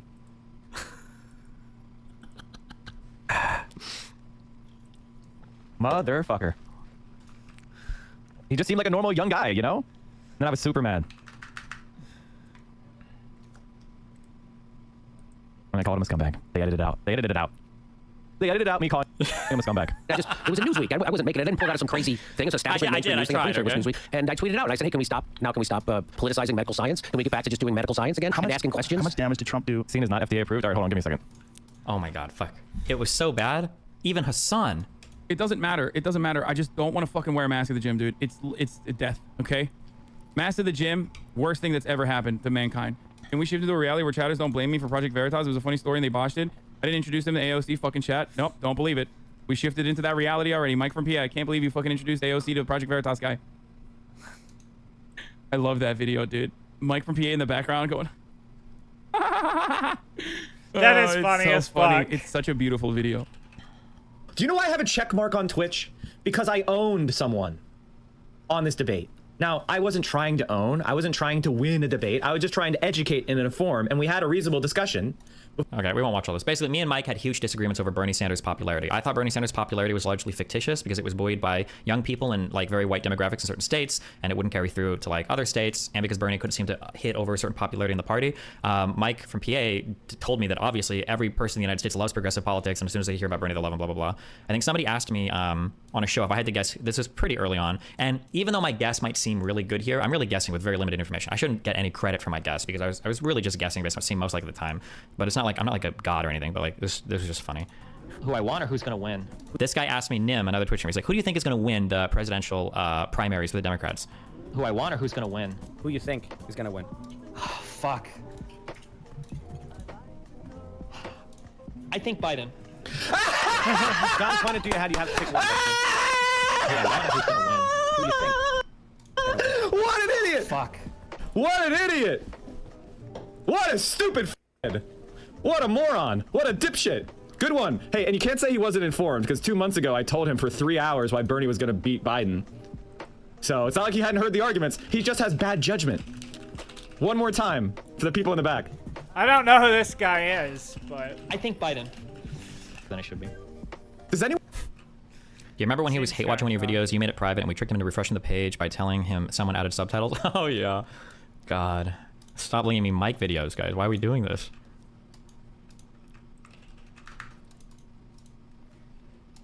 totally get your hate for that guy. What a fucking cunt. Yeah, Jesus.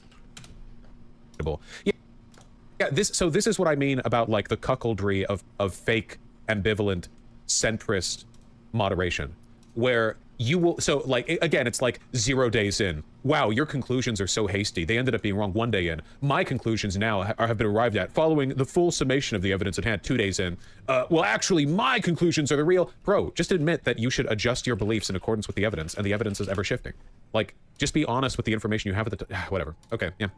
I don't know. Did you see this funny meme about me arriving at conclusions quickly? Yeah, I love the meme, but in this case, it doesn't actually apply because I said with regards to the Israeli bombing that we don't know for sure, but the evidence at hand strongly points to it. This is what I mean by the cuckoldry. By the way, the evidence at hand strongly what evidence? There was 0 evidence that was ever presented ever.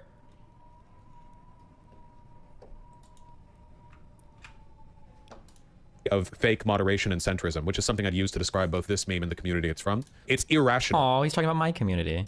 Because it disingenuous. I'm a newish fan, so please keep watching these old clips. I need the lore. Okay, give me the Urkel clip from Mike. That's the last one we're watching. Give me the Urkel clip. He assumes a greater degree of legitimacy to a range of uncertainty present when the conclusion looks like it leans towards them. And in the other direction, it's like, it's a very specific form of bad faith, actually, where your claims only need so much certainty in order to be justifiably worthy of advocacy, whereas the claims made by the opposition have to be held to a much higher standard, and that shifts back and forth, you see? Anyway, it's a waste of time. Honestly, I think that like conversations like this do very little other than to detract from the fact that there is a genocide that is taking place right now. Israel is doing genocide. I think everything is a genocide. The funny thing is, if you ask these lefties, if any of like the current like ongoing genocides of the world, like if you ask them, do you know any of the actual like ongoing genocides? Besides, like you deny the Uyghur one, and then the I was just about to say the Uyghur other two are Palestinians, supposedly, and trans people. Those are like all the genocides happening right now. It's like, bro. There's a bunch in Africa. This is so fucking funny. God, he's such a weird fuck. Oh my god, I didn't realize All Relevant was at the DNC. I didn't realize All Relevant was at the DNC in 96. Oh, there he is. I found him. Didn't expect you to make racist jokes. What? I was calling him a nerd. Oh, fuck. Get out of here, dude. Come on. Calling him a fucking nerd. I was calling him an Urkel. What's you saying that if you could call me an Urkel if you want? Jesus Christ. You woke scolds really are the worst. That's decent engagement. I'm a smaller Twitter account. I post earnest tweets, not jokes. I'm doing pretty well on Twitter, but it's fine. To get 802 likes on a reply is hilarious. So, oh, I remember this account. You said it was cringe when I called out Destiny, and your own followers owned you, LeMayo. So notice how he, first of all, he retweets his own tweet, which I think is very funny, okay? Pretty well on Twitter, but it's fine. To get 802 likes on a reply is hilarious. As meanwhile, the main one gets 2,500, and he just realizes that he had way less than that. Oh no! He didn't rehearse this. He thought he had more.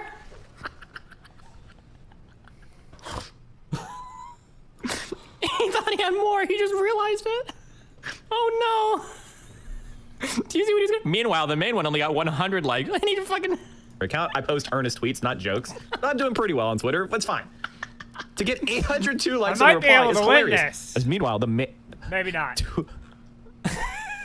And then I posted. Then he apparently deleted the tweet. Oh my god! This is my reply. Fucking loser. Important meme. White parents are mad that refugees are getting funding for college. Boring article read.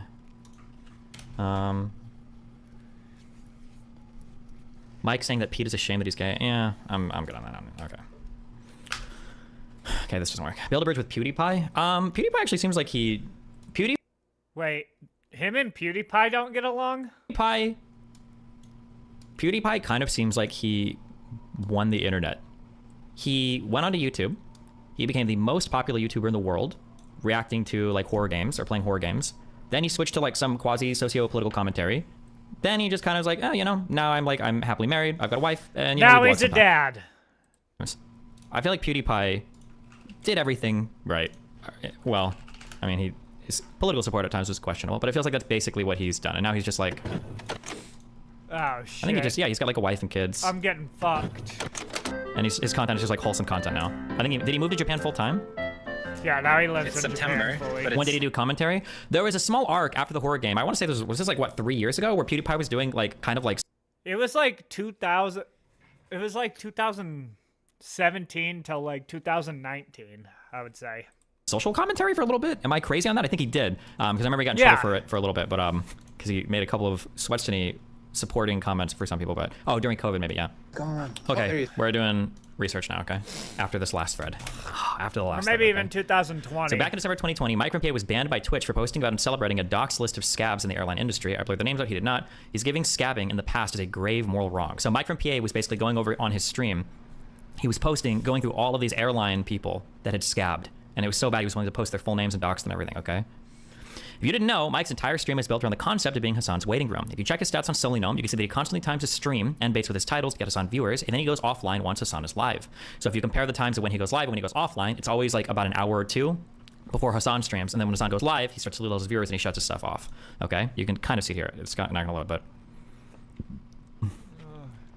Well, what did Mike do when Hassan wasn't going to stream on the day off? So Twitch took a day off to strike against like unfair treatment of like black Twitch streamers, something stupid, but he decides to not only stream, but he streams even longer than usual, trying to capitalize on all of Hassan's viewers that aren't able to watch him. This is literally the pinnacle of scabbish behavior. This is the only day where Mike has ever streamed more than like 2 or 3 hours, and it was the day that Hassan decided to take the day off so that he could try to capitalize on all of Hassan's viewers.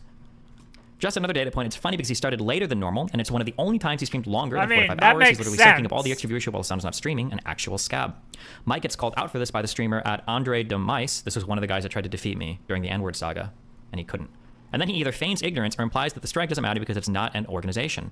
Why are you streaming? Is there any reason I shouldn't be? And he's like, oh, I didn't think there was an organization doing this. What did Mike say on stream when called out? He said it wasn't a real strike, and he made fun of the people for taking their first steps towards collective action. What is there to say? Is today a Twitch strike? Absolutely not. Absolutely not. Listen, I'm not going to go out of my way to shit on people who are attempting the first steps toward some sort of collective action. I would never do that. But I want you to understand something. You don't just get to tweet and then everybody else takes the day off. That's not union organizing. That's not leftism. All right? I tweet, therefore you don't work, is not how it works. All right? When asked again about his longer than normal stream, he lies and says that he streamed along with pretty much everyone else. Then he claims he didn't strike because it wasn't actual economic action. Mike, why did you stream during all day off Twitch? Long stream too. I thought scabs were bad. I streamed along with pretty much everybody else who was doing political content. I have a news show.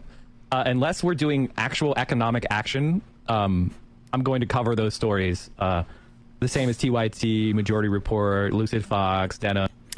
The funny thing is, though, damn, these Twitter threads were baller. Why did I stop doing these? The funny thing is, though, is that when Mike was pushed to do actual economic action before, he pushed back and claimed that supporting things like mutual aid would kill his channel. Even his chat and other broadcaster, in this case it was Lucid Fox, thought that his position was indefensible. He's get involved in the process. Seems like that might be more fruitful than having another one of these discussions that does nothing.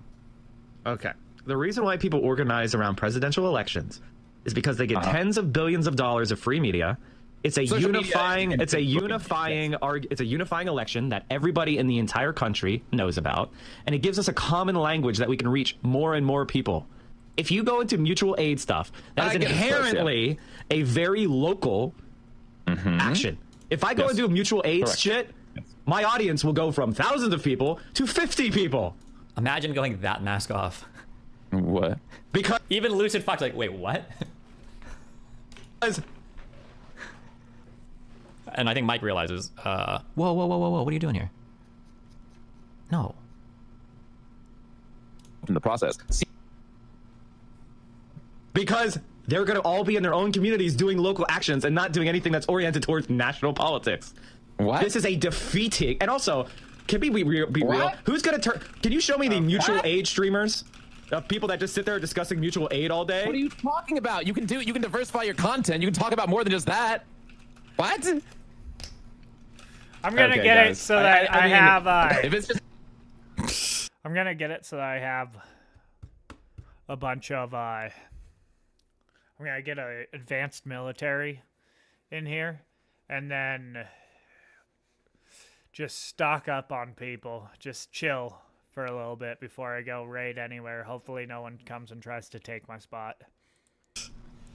Like, It's also strange because he's called out other leftist creators that did fundraising / charity as not doing real charity and just called them all self-aggrandizing fests and virtue signal events. Okay, we don't need to watch that guy. Things in these emails that I wanted to get to because I can't delete the emails until I go over some of this on stream. Okay, Gideon quits Premier League. I saw that. Okay, this guy emailed me with the title 3-course meal and some snacks. Lucid Fox is a nobody. He's maybe 1/8 of Denim's and average viewers and brain cells, but I'm looking for streamers to use as an example. This was his first stream after the Hamas attack. Stream on October 9th, and the stream title was From River to the Sea, Palestinian Flag, Happy Indigenous Peoples Day. The following clips have a bit of padding here and there, sometimes not just for spoken context, but for the tone of the stream. All sources are like boba balls at the bottom. I don't know why this guy is linking me this or what he wants me to watch, but now you guys are coming along for the ride, okay? But amazing photo. Not that smart anymore, huh? Ah, man. You do like to see people tear down the walls of their oppressors, you know? Pretty fucking cool stuff overall. It's obviously sad and tragic. People are gonna lose their lives as a result of this ongoing conflict, but I deeply mean the Palestinians in that. The blowback that Israel's going to experience as a result of this, I kind of have less sympathy for. Oof. But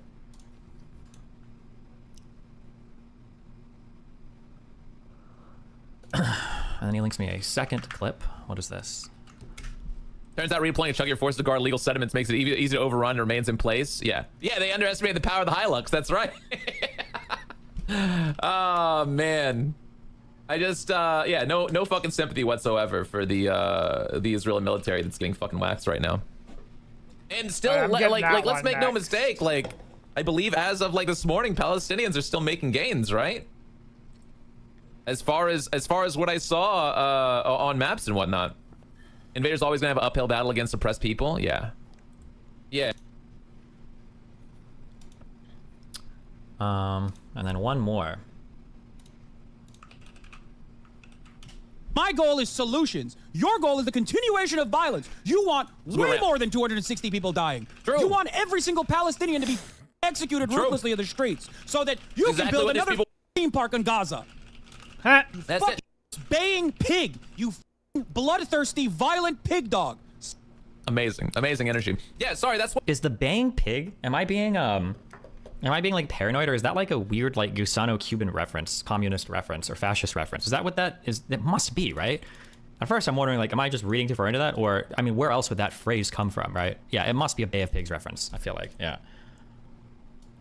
Thirsty, violent pig dog. Amazing energy. Yeah.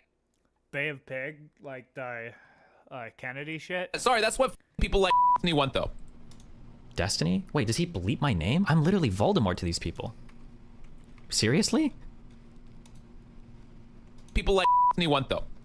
That's it. They want they would be none happier if every single person in Gaza was gone. Suck my. As the offensive is. The person also said, oh no, wait, somebody chat like this. This was Denim's on the day of. As the offensive is in response to the desecration of Al-Aqsa Mosque and the crimes of the Israeli occupation.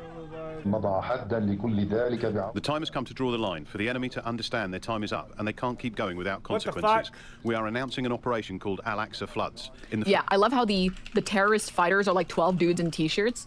My favorite part of like, so my favorite part of media coverage is just how bullshit it all is. How absolutely bullshit it all is. Damn it, bro. Al Jazeera News is one of the few news organizations that actually covers it close to fairly. Have you ever seen somebody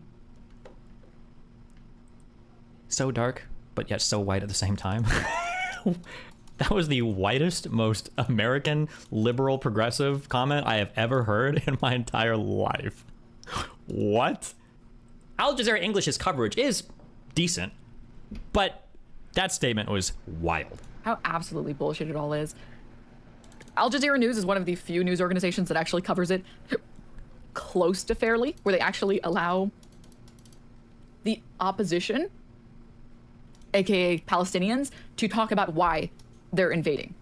And the invasion is people escaping their fucking open air prison.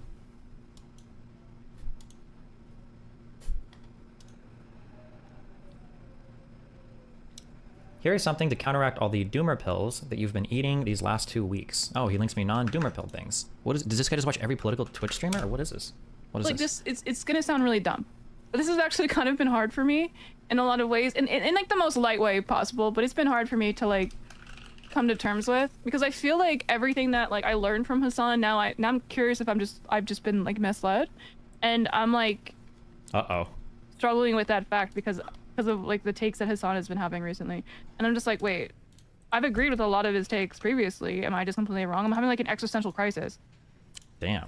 And then he linked a second clip. What is this? And so like I've been definitely branching out to watching other content creators, you know, like Keppels. I mean, I think Vosh is like pretty consistently good on points. Obviously, like Dylan Burns is like my rock when it comes to like domestic, or not, I'm not something, foreign policy takes. You know, I'm glad we found like Lonerbox, like, because I think that he's watching more, I'm branching out more, because I have lost like all confidence in Hassan. And so like I've been definitely branching out to watching. Present to you all Spectrum One Stream with the Zumo Stream. Yes, I don't think the term all. What's Zumo? Zumo brings together all your entertainment in one place. Plus, the Zumo voice remote lets you search across live TV and your favorite streaming apps, so finding what you want is easy. It's Stream and Simplified. Get Spectrum One Stream now. Born from the rebellious philosophy to question everything, break the rules, and challenge the status quo.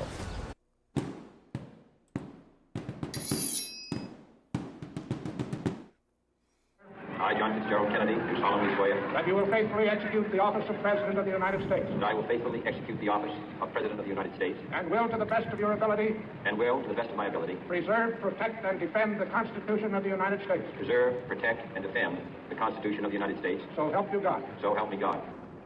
When John F. Kennedy took the oath of office as President of the United States, he inherited a very dangerous world.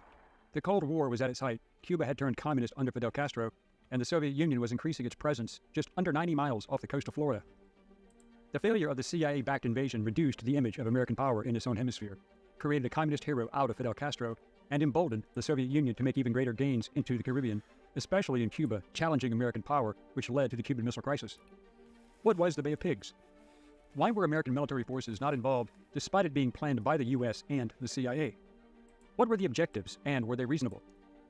What was the long-term fallout of that effort? Hello, I'm Colin Heaton, a veteran of the United States Army and Marine Corps, former history professor, book author, and welcome to this episode of Forgotten History.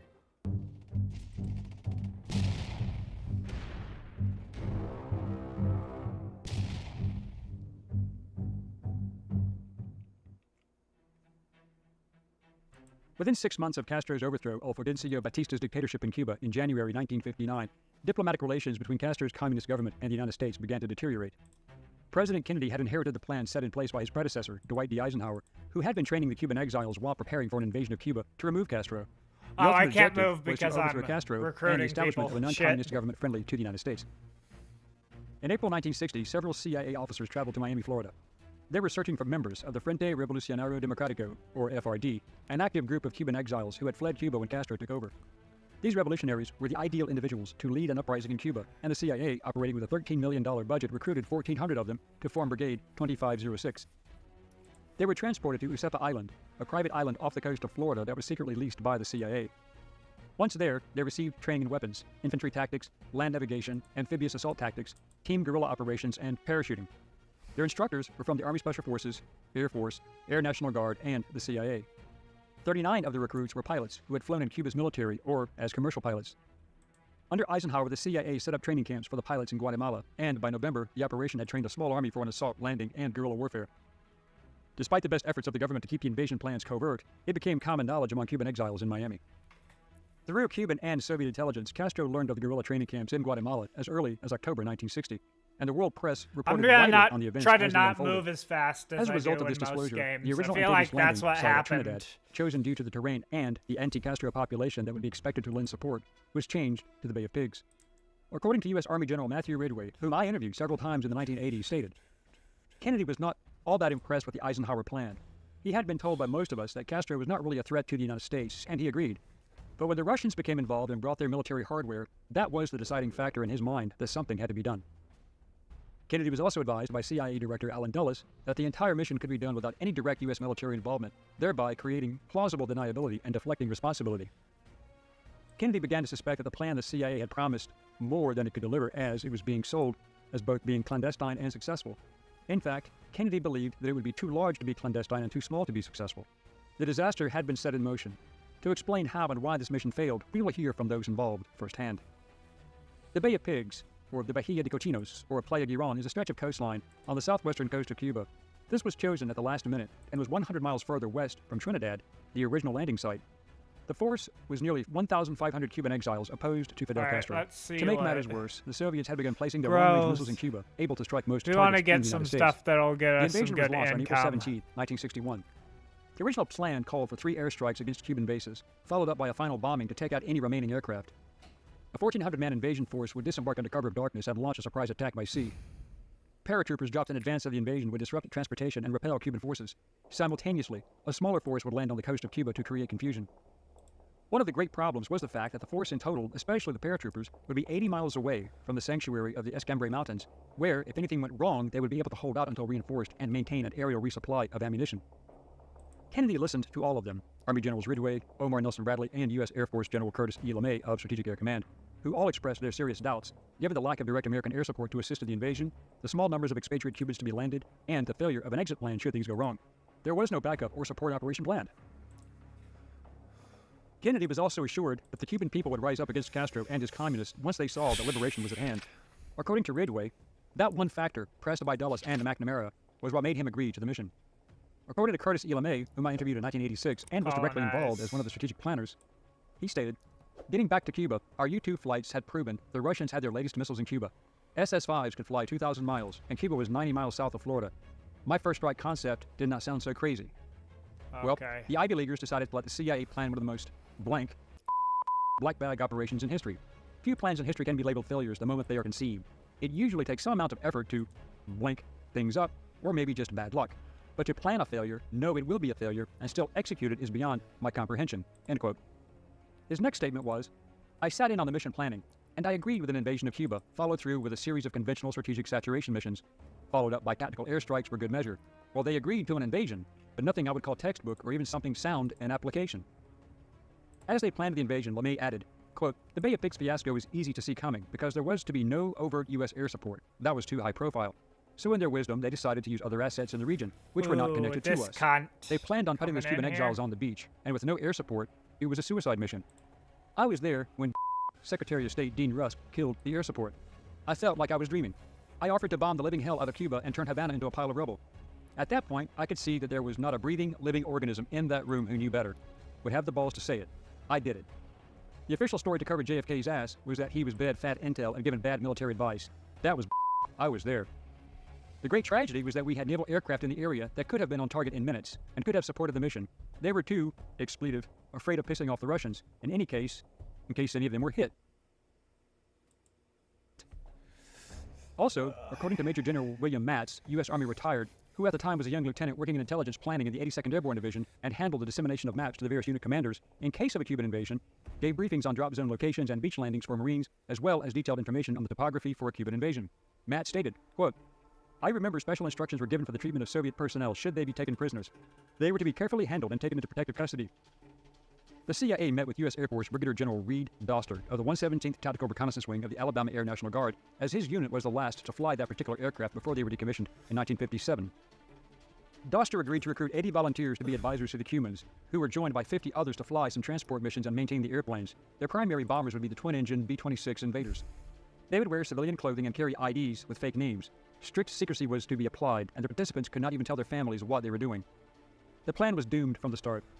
The 6 American World War II-era Martin B-26 Invader twin-engine bombers had been painted to resemble old Cuban aircraft flown by Cuban crews, and they hit Cuban airfields on April 15, 1961, prior to the beach landings. They struck 2 airfields, 3 military bases, and Antonio Maceo Airport in an attempt to destroy the Cuban Air Force. However, Castro had previous warnings about the raid, and he moved most of his aircraft from the target areas. When news broke of the bombers being a false flag operation, Kennedy abandoned the last airstrike. Get him. The battle damage assessments of the airstrikes varied, but it was believed that 80% of Castro's combat aircraft were disabled. It was assumed that Castro had as many as 36 combat aircraft, so they estimated that 6 were left functioning, available at his disposal. In fact, Castro still had 2 B-26s, 2 Sea Furies, and 3 T-33s. The returning B-26 had been shot up by ground fire, and he had landed in Miami, claiming over the radio that he had defected and was shot up and had bombed his own airfield, and that others were following him. This was the cover story. Predicting the invasion, Castro had rounded up thousands of people he believed to be counter-revolutionaries and locked them into buildings such as schools, military bases, movie theaters, and other locations. Castro knew that his relatively small 32,000-man army would be hard-pressed to fight an invasion as well as a disaffected population. This was what the CIA counted on. CIA Deputy Director General Charles P. Cable arrived only hours before the invasion as Dulles was out of town. After his meeting with Kennedy, the additional airstrikes and air support were canceled. Castro complained to the United Nations, blaming the United States, and American UN Ambassador Adlai Stevenson defended the Kennedy administration. He held up photographs of the bombers stating that they were indeed Cuban. But the CIA planners did not know or paid little attention to the fact that the Brigade B-26Bs had a solid nose that looked nothing like the transparent nose on the Castro B-26Cs. But the truth came out as the modifications to the bombers were proven to have been American in origin. The next day, Kennedy canceled further airstrikes against Cuba. An undetected Cuban radio relay station had relayed in real time the invasion as it was happening. The 100 expatriate paratroopers landed too far away from their intended drop zones as to be effective in linking up with the beach landing force. One group reached their target, but most lost to their equipment, and 2 other men were injured when their static lines broke. Some of the equipment that was airdropped sank in the swamps. Several of the paratroopers did hit their targets and were able to hold their positions and block roads for 2 days. The brigade pilots providing air cover successfully destroyed tanks and other armored vehicles and halted an advancement of Cuban militia. Imagine if you could design products as quickly as your ideas flow. Imagine if 3D modeling was as natural as drawing with a pencil. Imagine if there was a 3D design tool you could learn in days, not months. Try Shaper 3D. The coral reef sank an unknown number of the landing craft, most of which were flying Panamanian flags, drowning some of the men, and those who could swim had to abandon their equipment and weapons, and those who could retain their weapons had to wade through waist-deep water. Some landing craft blocked by the coral stopped 75 yards out, and the invasion force struggled through the waist-deep water carrying their heavy equipment to get ashore. Castro's airplanes came at dawn, attacking the landing force and sinking 3 of the brigade ships, so crazy. destroying communications equipment, ammunition, and supplies. Such a fucking Green Beach, the primary landing point, was abandoned. At mid-morning, the Castro militia counterattacked in waves. The White House belatedly authorized B-26 close air support strikes for the ground force on the beachhead, but half of them were shot down by the T-33s and Sea Furies. The force at Red Beach retired to Blue Beach on April 18th. Ammunition began to run short. Castro's remaining troops reached the landing area and pinned the invaders down with direct and indirect fire. 22 U.S. Navy ships were stationed 25 miles offshore and monitored the invasion's progress, including 12 destroyers, a submarine, and the aircraft carriers USS Boxer and Essex. They abandoned the scene once the invasion force failed. The Cubans hit the support ship, USS Rio Escondido, loaded with aviation fuel, causing a terrific explosion before it sank, and they damaged the USS Houston with rocket fire. Castro's remaining aircraft bombed and strafed the beach as they attacked the invaders, while the expatriates only had sporadic air cover that was ineffective, with only 8 aircraft able to resist. The invaders on the beach were badly outnumbered by Castro's troops. Their requests for air and naval support were refused by the U.S. government, although several CIA contract pilots dropped munitions and supplies. 4 of them from the Alabama Air National Guard died while trying to support the ground force on April 19th. They were Pete Ray, Leo Baker, Riley Schamberger, and Wade Gray. Captain Thomas W. Ray, flying with Leo Baker as his observer, was hit by T-33 in ground fire near a Cuban command center northwest of the beach. They survived the crash, but were killed in a shootout on the ground. Lieutenant Colonel Joe Shannon outmaneuvered a T-33, but Major Riley Schamberger, flying on his wing, could not. Schamberger and his observer, Wade Gray, were shot down as they approached the target area and went down into the sea. The CIA and the Cuban Exile Brigade believed that President Kennedy would eventually allow the American military to support the operation in Cuba on their behalf. Meanwhile, the paratroopers had managed to secure key roads. Without air and naval support, some beach landing survivors surrendered after less than 24 hours of fighting, but others held out. On the afternoon of April 20th, with only a sliver of the beachhead remaining, the remaining members of the landing force surrendered. 114 were killed and over 1,000 were eventually taken prisoner and placed in Cuban jails. Due to the nature of the operation, an attorney arrived in Birmingham, Alabama, and informed some of the families as to what had happened, or at least the official story. They were told their husbands and sons died on a C-46 transport that crashed off Cuba. Despite the supposed secrecy about the operation, it leaked out. One source was Alabama newsman Albert C. Persons, a civilian pilot who flew C-54s during the mission. He was not military and had not signed the non-disclosure agreement. The Chicago Tribune newspaper quoted the lawyer as saying, quote, "The men knew what they were getting into. It was a calculated risk. If they came back, they had nice nest eggs." The widows were only told that they would receive pensions for the rest of their lives unless they remarried. Riley Schamberger's mother wrote to President Kennedy for an answer as to what happened to her son, and got a reply from his Air Force aide, Brigadier General Godfrey T. McHugh, who said that, quote, "Neither the CIA or any other government agency had any information about her son's disappearance." It would take 20 years before the CIA admitted publicly what happened to the pigs. 6 months after the invasion, CIA Inspector General Lyman Kirkpatrick conducted an internal inquiry. His report said the CIA had... Streaming. quote, drastically converted the project into what became an overt military operation that went beyond the area of agency responsibility as well as agency capability. It also said the CIA tends to assume responsibilities beyond its capabilities and does not give sufficient consideration to the ability of other departments of the government to conduct or participate in these operations. Nothing. Dulles and his deputy Bissell were forced into retirement. What? But Kennedy, despite not wanting to abandon Cuba to the communists, said that he would not start a fight that might result in World War III. Right, however, Kennedy was Bye. not yet done with Cuba. In November 1961, Kennedy approved Operation Mongoose, an espionage and sabotage campaign, again led by Dulles Uh-oh. and the CIA, but it never escalated to the point of starting an outright war. In 1962, the Cuban Missile Crisis arose and only increased tensions between the United States, quite a Cuba, bit and of Soviet men. Union, not to mention the verified reports of Castro executing thousands of people, and along with Che Guevara, helping him by instilling a reign of terror. The failure of the Bay of Pigs invasion undoubtedly gave Castro great credibility in the eyes of Khrushchev and the Soviets. Kennedy was insulated from the disaster, as Secretary of Defense Robert Strange McNamara and Dean Rusk devised the plan to blame the military and intelligence communities. Stupid fucking cunt. 20 months later, the surviving CIA-trained Cubans were released in an exchange. Castro wanted to negotiate. In December 1962, Castro and the American lawyer James B. Donovan agreed to exchange the 1,113 prisoners whom Castro held for ransom for $53 million in food and medicine.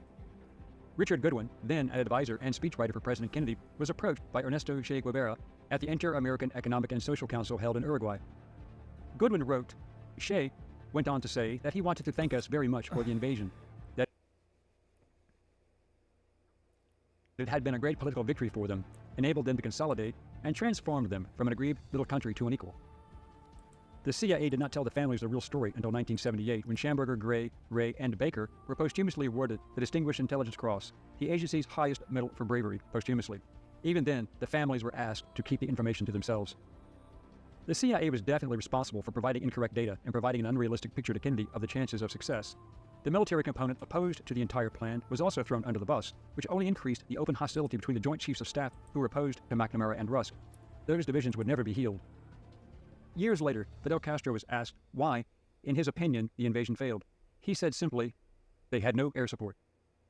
Thank you for watching Forgotten History. Please click like, subscribe, and share. Send us comments and show ideas, and we will get back to you as soon as possible. Until next time.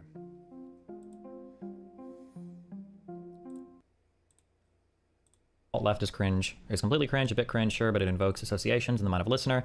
If I try to convince an army about the dangers of Trump's rhetoric, I think drawing similarities how alt-right YouTube creators contributed to the pipeline that led to the Charlottesville riot, or Charlottesville is beneficial. Lefties are lucky to have such words like Nazi and fascist to demonize others, words with history behind them. What the fuck is a tanky? Question mark.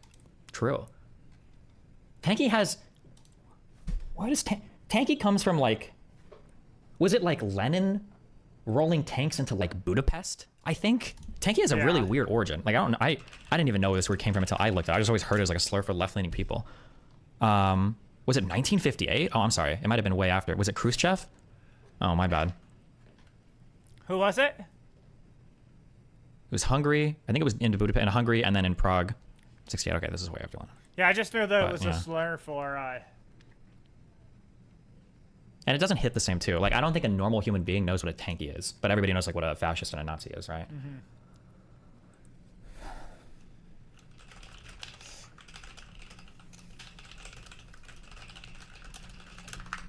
It might mean something to Eastern Europeans though, or to people in Europe in general though, maybe. Reach out to that girl and save her? That's ultra cringe. I don't ever do that, even though everybody seems to think that I do. Okay, good job on that email. What is this email? And then this same guy gave me another one. Fun fact, Kane Peel did a sketch on Lucid Fox. Oh, it's the I Said Bitch sketch, okay. To be fair, the bleep sound effect is not specifically for his mentions of you, it's just a tool to cover that lefty edge humor, for example. Oh, sorry, I missed one. Why are all your recommended videos House MD videos? Because basically as soon as my stream goes off and I'm doing emails and shit, I just start listening to all these like House videos. I just love him. He's my guy. Especially now that I'm on Vyvanse, I feel like I vibe with House so much, you know? I almost want to like have my bottle and just pop pills throughout the day to get high. Because I mean, if House does it, fuck, man. One government statement. Oh, sorry, I missed one government statement. What did Andy Biggs have to say? How many Hamas sleeper cells have crossed our southern border under Biden's administration policies? Hey, man, you should fucking, you know? Hey, what if you weren't like anymore? That'd be great. Okay. I don't know. Thanks. The more you know from Lucid. The beep's not just for me. That's good. Let's see. Doobie Burb VT messages in chat and brings up DC. I hate that worm so much. Oh, worm. Oh, he still Gusanos me. I don't know. There's just a lot of unsubstantiated shit that's flying around on Twitter right now. It's being taken as fact with, I don't know, nothing backing it whatsoever besides like a picture here or there. So that's pretty good. I think that's actually my favorite part of this weekend, is the fact that this fucking website exists now in no official capacity. So anybody that would have been providing news just a few short months ago doesn't anymore, or barely does. And most of the ones that do still serve empire, you know? They still serve imperialism. So it's a bunch of like weirdo freaks that are just saying things out of hand with no corroborating evidence that are then passed around by fascist fucking freaks like me that are now fascist freaks. You know what I realized? It's not even that I hate being called a slur. It's that I hate that these called me a slur. I would much prefer Fuentes or some Nazi person calling me a slur, because at least they're like on the same playing field. Because if I call them slurs, like they don't give a fuck. Like we're all just like playing evenly. Like it's fine. I don't care. As long as you're okay with it, bro. If you're okay with it, fucking go hard. Okay? You wanna make fun of my family? You wanna make let's it, bro. Let's roll in the dirt. I love it. But it's these guys that will like moral grandstand you. Like this guy would have been an N-word sayer if he would have gone into 4chan instead of Tumblr or some shit. You know, like God, it's so fucking annoying. Unter, what do they call it? What was the really bad word in German? Wasn't it like Untermenschen or whatever? What was the one that triggered the everybody? When this is the one for subhuman? Oh, yeah, he's that thing. Yeah, fuck this guy. People like to say apartheid as a buzzword a lot when talking about Israel. But considering the very unique geopolitical situation in which they're literally surrounded by people who want them dead, is mostly only allowing Jews to be there really that unreasonable? Hey, what's your objection to South African apartheid? I've never looked into that situation. Yeah, no, I know. I'm nah, man, I'm a... What, and you have? The f out of here, dude. Get out of here. That one? Nah, no idea. Just say you like apartheid, dude. That's it. You know, it's cool. Pogger's fish is wrong. I know, it's so crazy. Real pog crazy. Man, yeah, I hate. Do you agree with this based philosophical take on shooting rockets out of hospitals? I hate Pause Fish more than most posters on fucking Twitter. I think, you know. Oh, ask yourself. My favorite vegan debate lord. If so, it is probably, sadly justified. Using human shield is deeply evil, but the bad thing is not shooting through the human shield to prevent deeper evil. It is the use of human shields in the first place. I think I would probably agree with that, right? If a mass shooter went into a mall with 2 civilian babies like strapped to him and started killing people, if the only way the cops could stop him were to shoot and kill him and the civilian babies, shooting and killing the civilian babies would be like a moral wrong, but he would probably have, you would ascribe most of the responsibility to the hostage taker, not the shooter, probably. I think that'd be the argument you would make, right? Wait, does anybody have the comic of like the baby shield comic? Somebody was like, this is what Hassan thinks a human shield actually is. What the fuck is this even from? Okay, so I need to get that. You can't shoot me, you can't tase me, you can't gas me, you can't even knock me down. And not without something very fragile and very precious going squish. The Punisher? Is that the Punisher? Or is this like an enemy of the Punisher?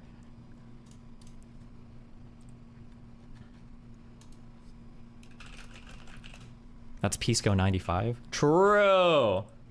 Bonus meme. When discussing topics that don't involve Jews or Islam, Karatos is actually good at following conversations and summarizing other people's points. With that said... Because we see Israel time and time again use the excuse of Hamas and body shields as to why they justify the war crimes and the heinous acts that they commit upon the people of Palestine. My understanding of Q's argument, Israel uses Hamas as an excuse to bomb targets in Gaza, but they do similar attacks on people in the West Bank where Hamas has no presence. Therefore, the Hamas excuse is bullshit in the West Bank and Gaza. Also, not sure what is more soy. Vosh is Bolivia or Karantos is Haraza. Okay, I don't know what the point of this was, but okay. Didn't you read like an old philosophy thing about using human shields a couple months ago because of the self-defense research? Kind of, actually. I think it might have been. I think it was a Judith Thompson paper on self-defense. And then she expanded that to like country self-defense. Stream was not happy that day. I think that was like a 30 or 40 page paper, wasn't it? People were pretty bored.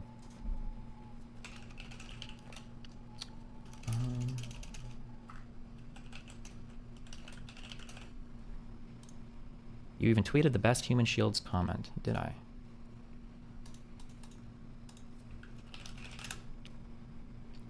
"110 killed in the West Bank since the start of the war, approximately 60 are terrorists, 54 are violent protesters, others were shot by settlers." I'm pretty sure this is true, okay? I would be very careful about Israel labeling people that they kill in the West Bank as terrorists or violent protesters, because I'm pretty sure it's been irrefutably shown in the past that the IDF has fired upon and killed full-on peaceful protesters in the West Bank, sometimes at great range. So when people in the West Bank are being killed and the IDF describes them as violent or terrorists, I would remain highly skeptical of that claim until more evidence is brought forth. Also, Israel seems to have a hard time holding their soldiers accountable when those types of killings happen as well, so.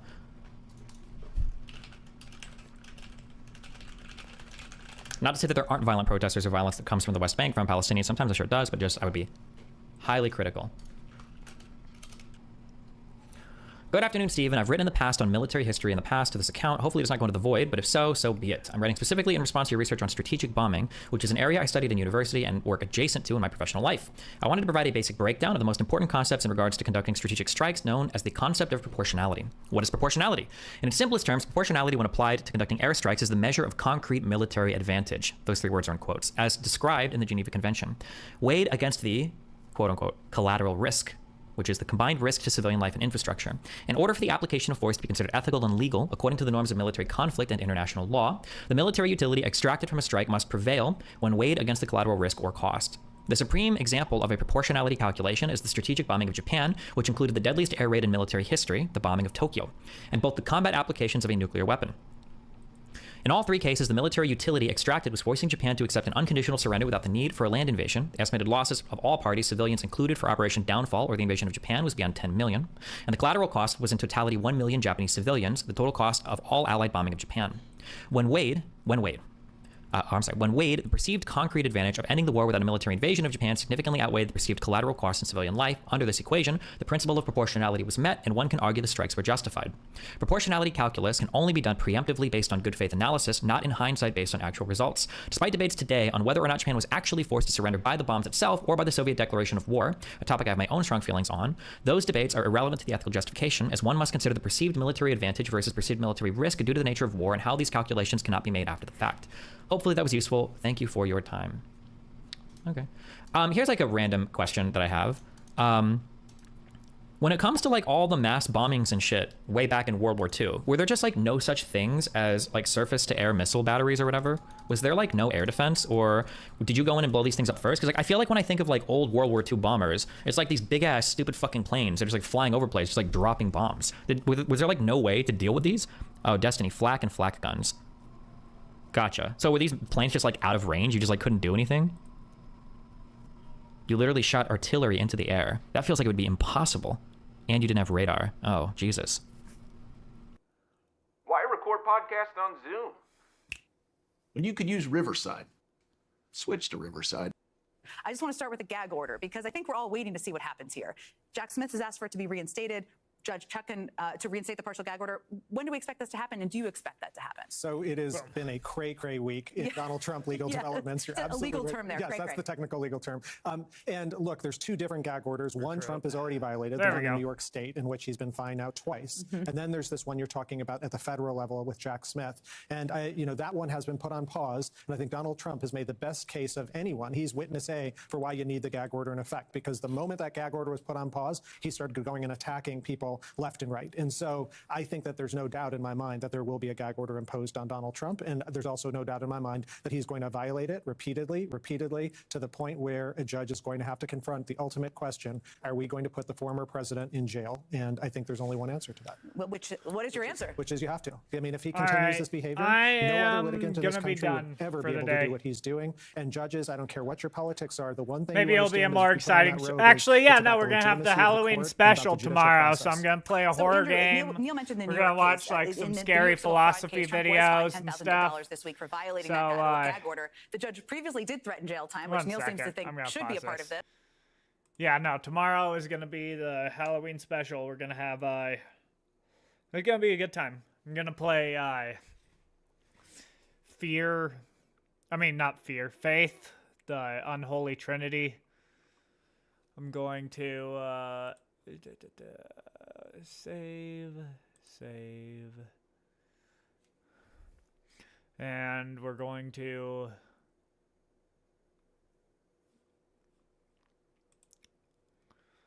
watch some like scary videos and stuff.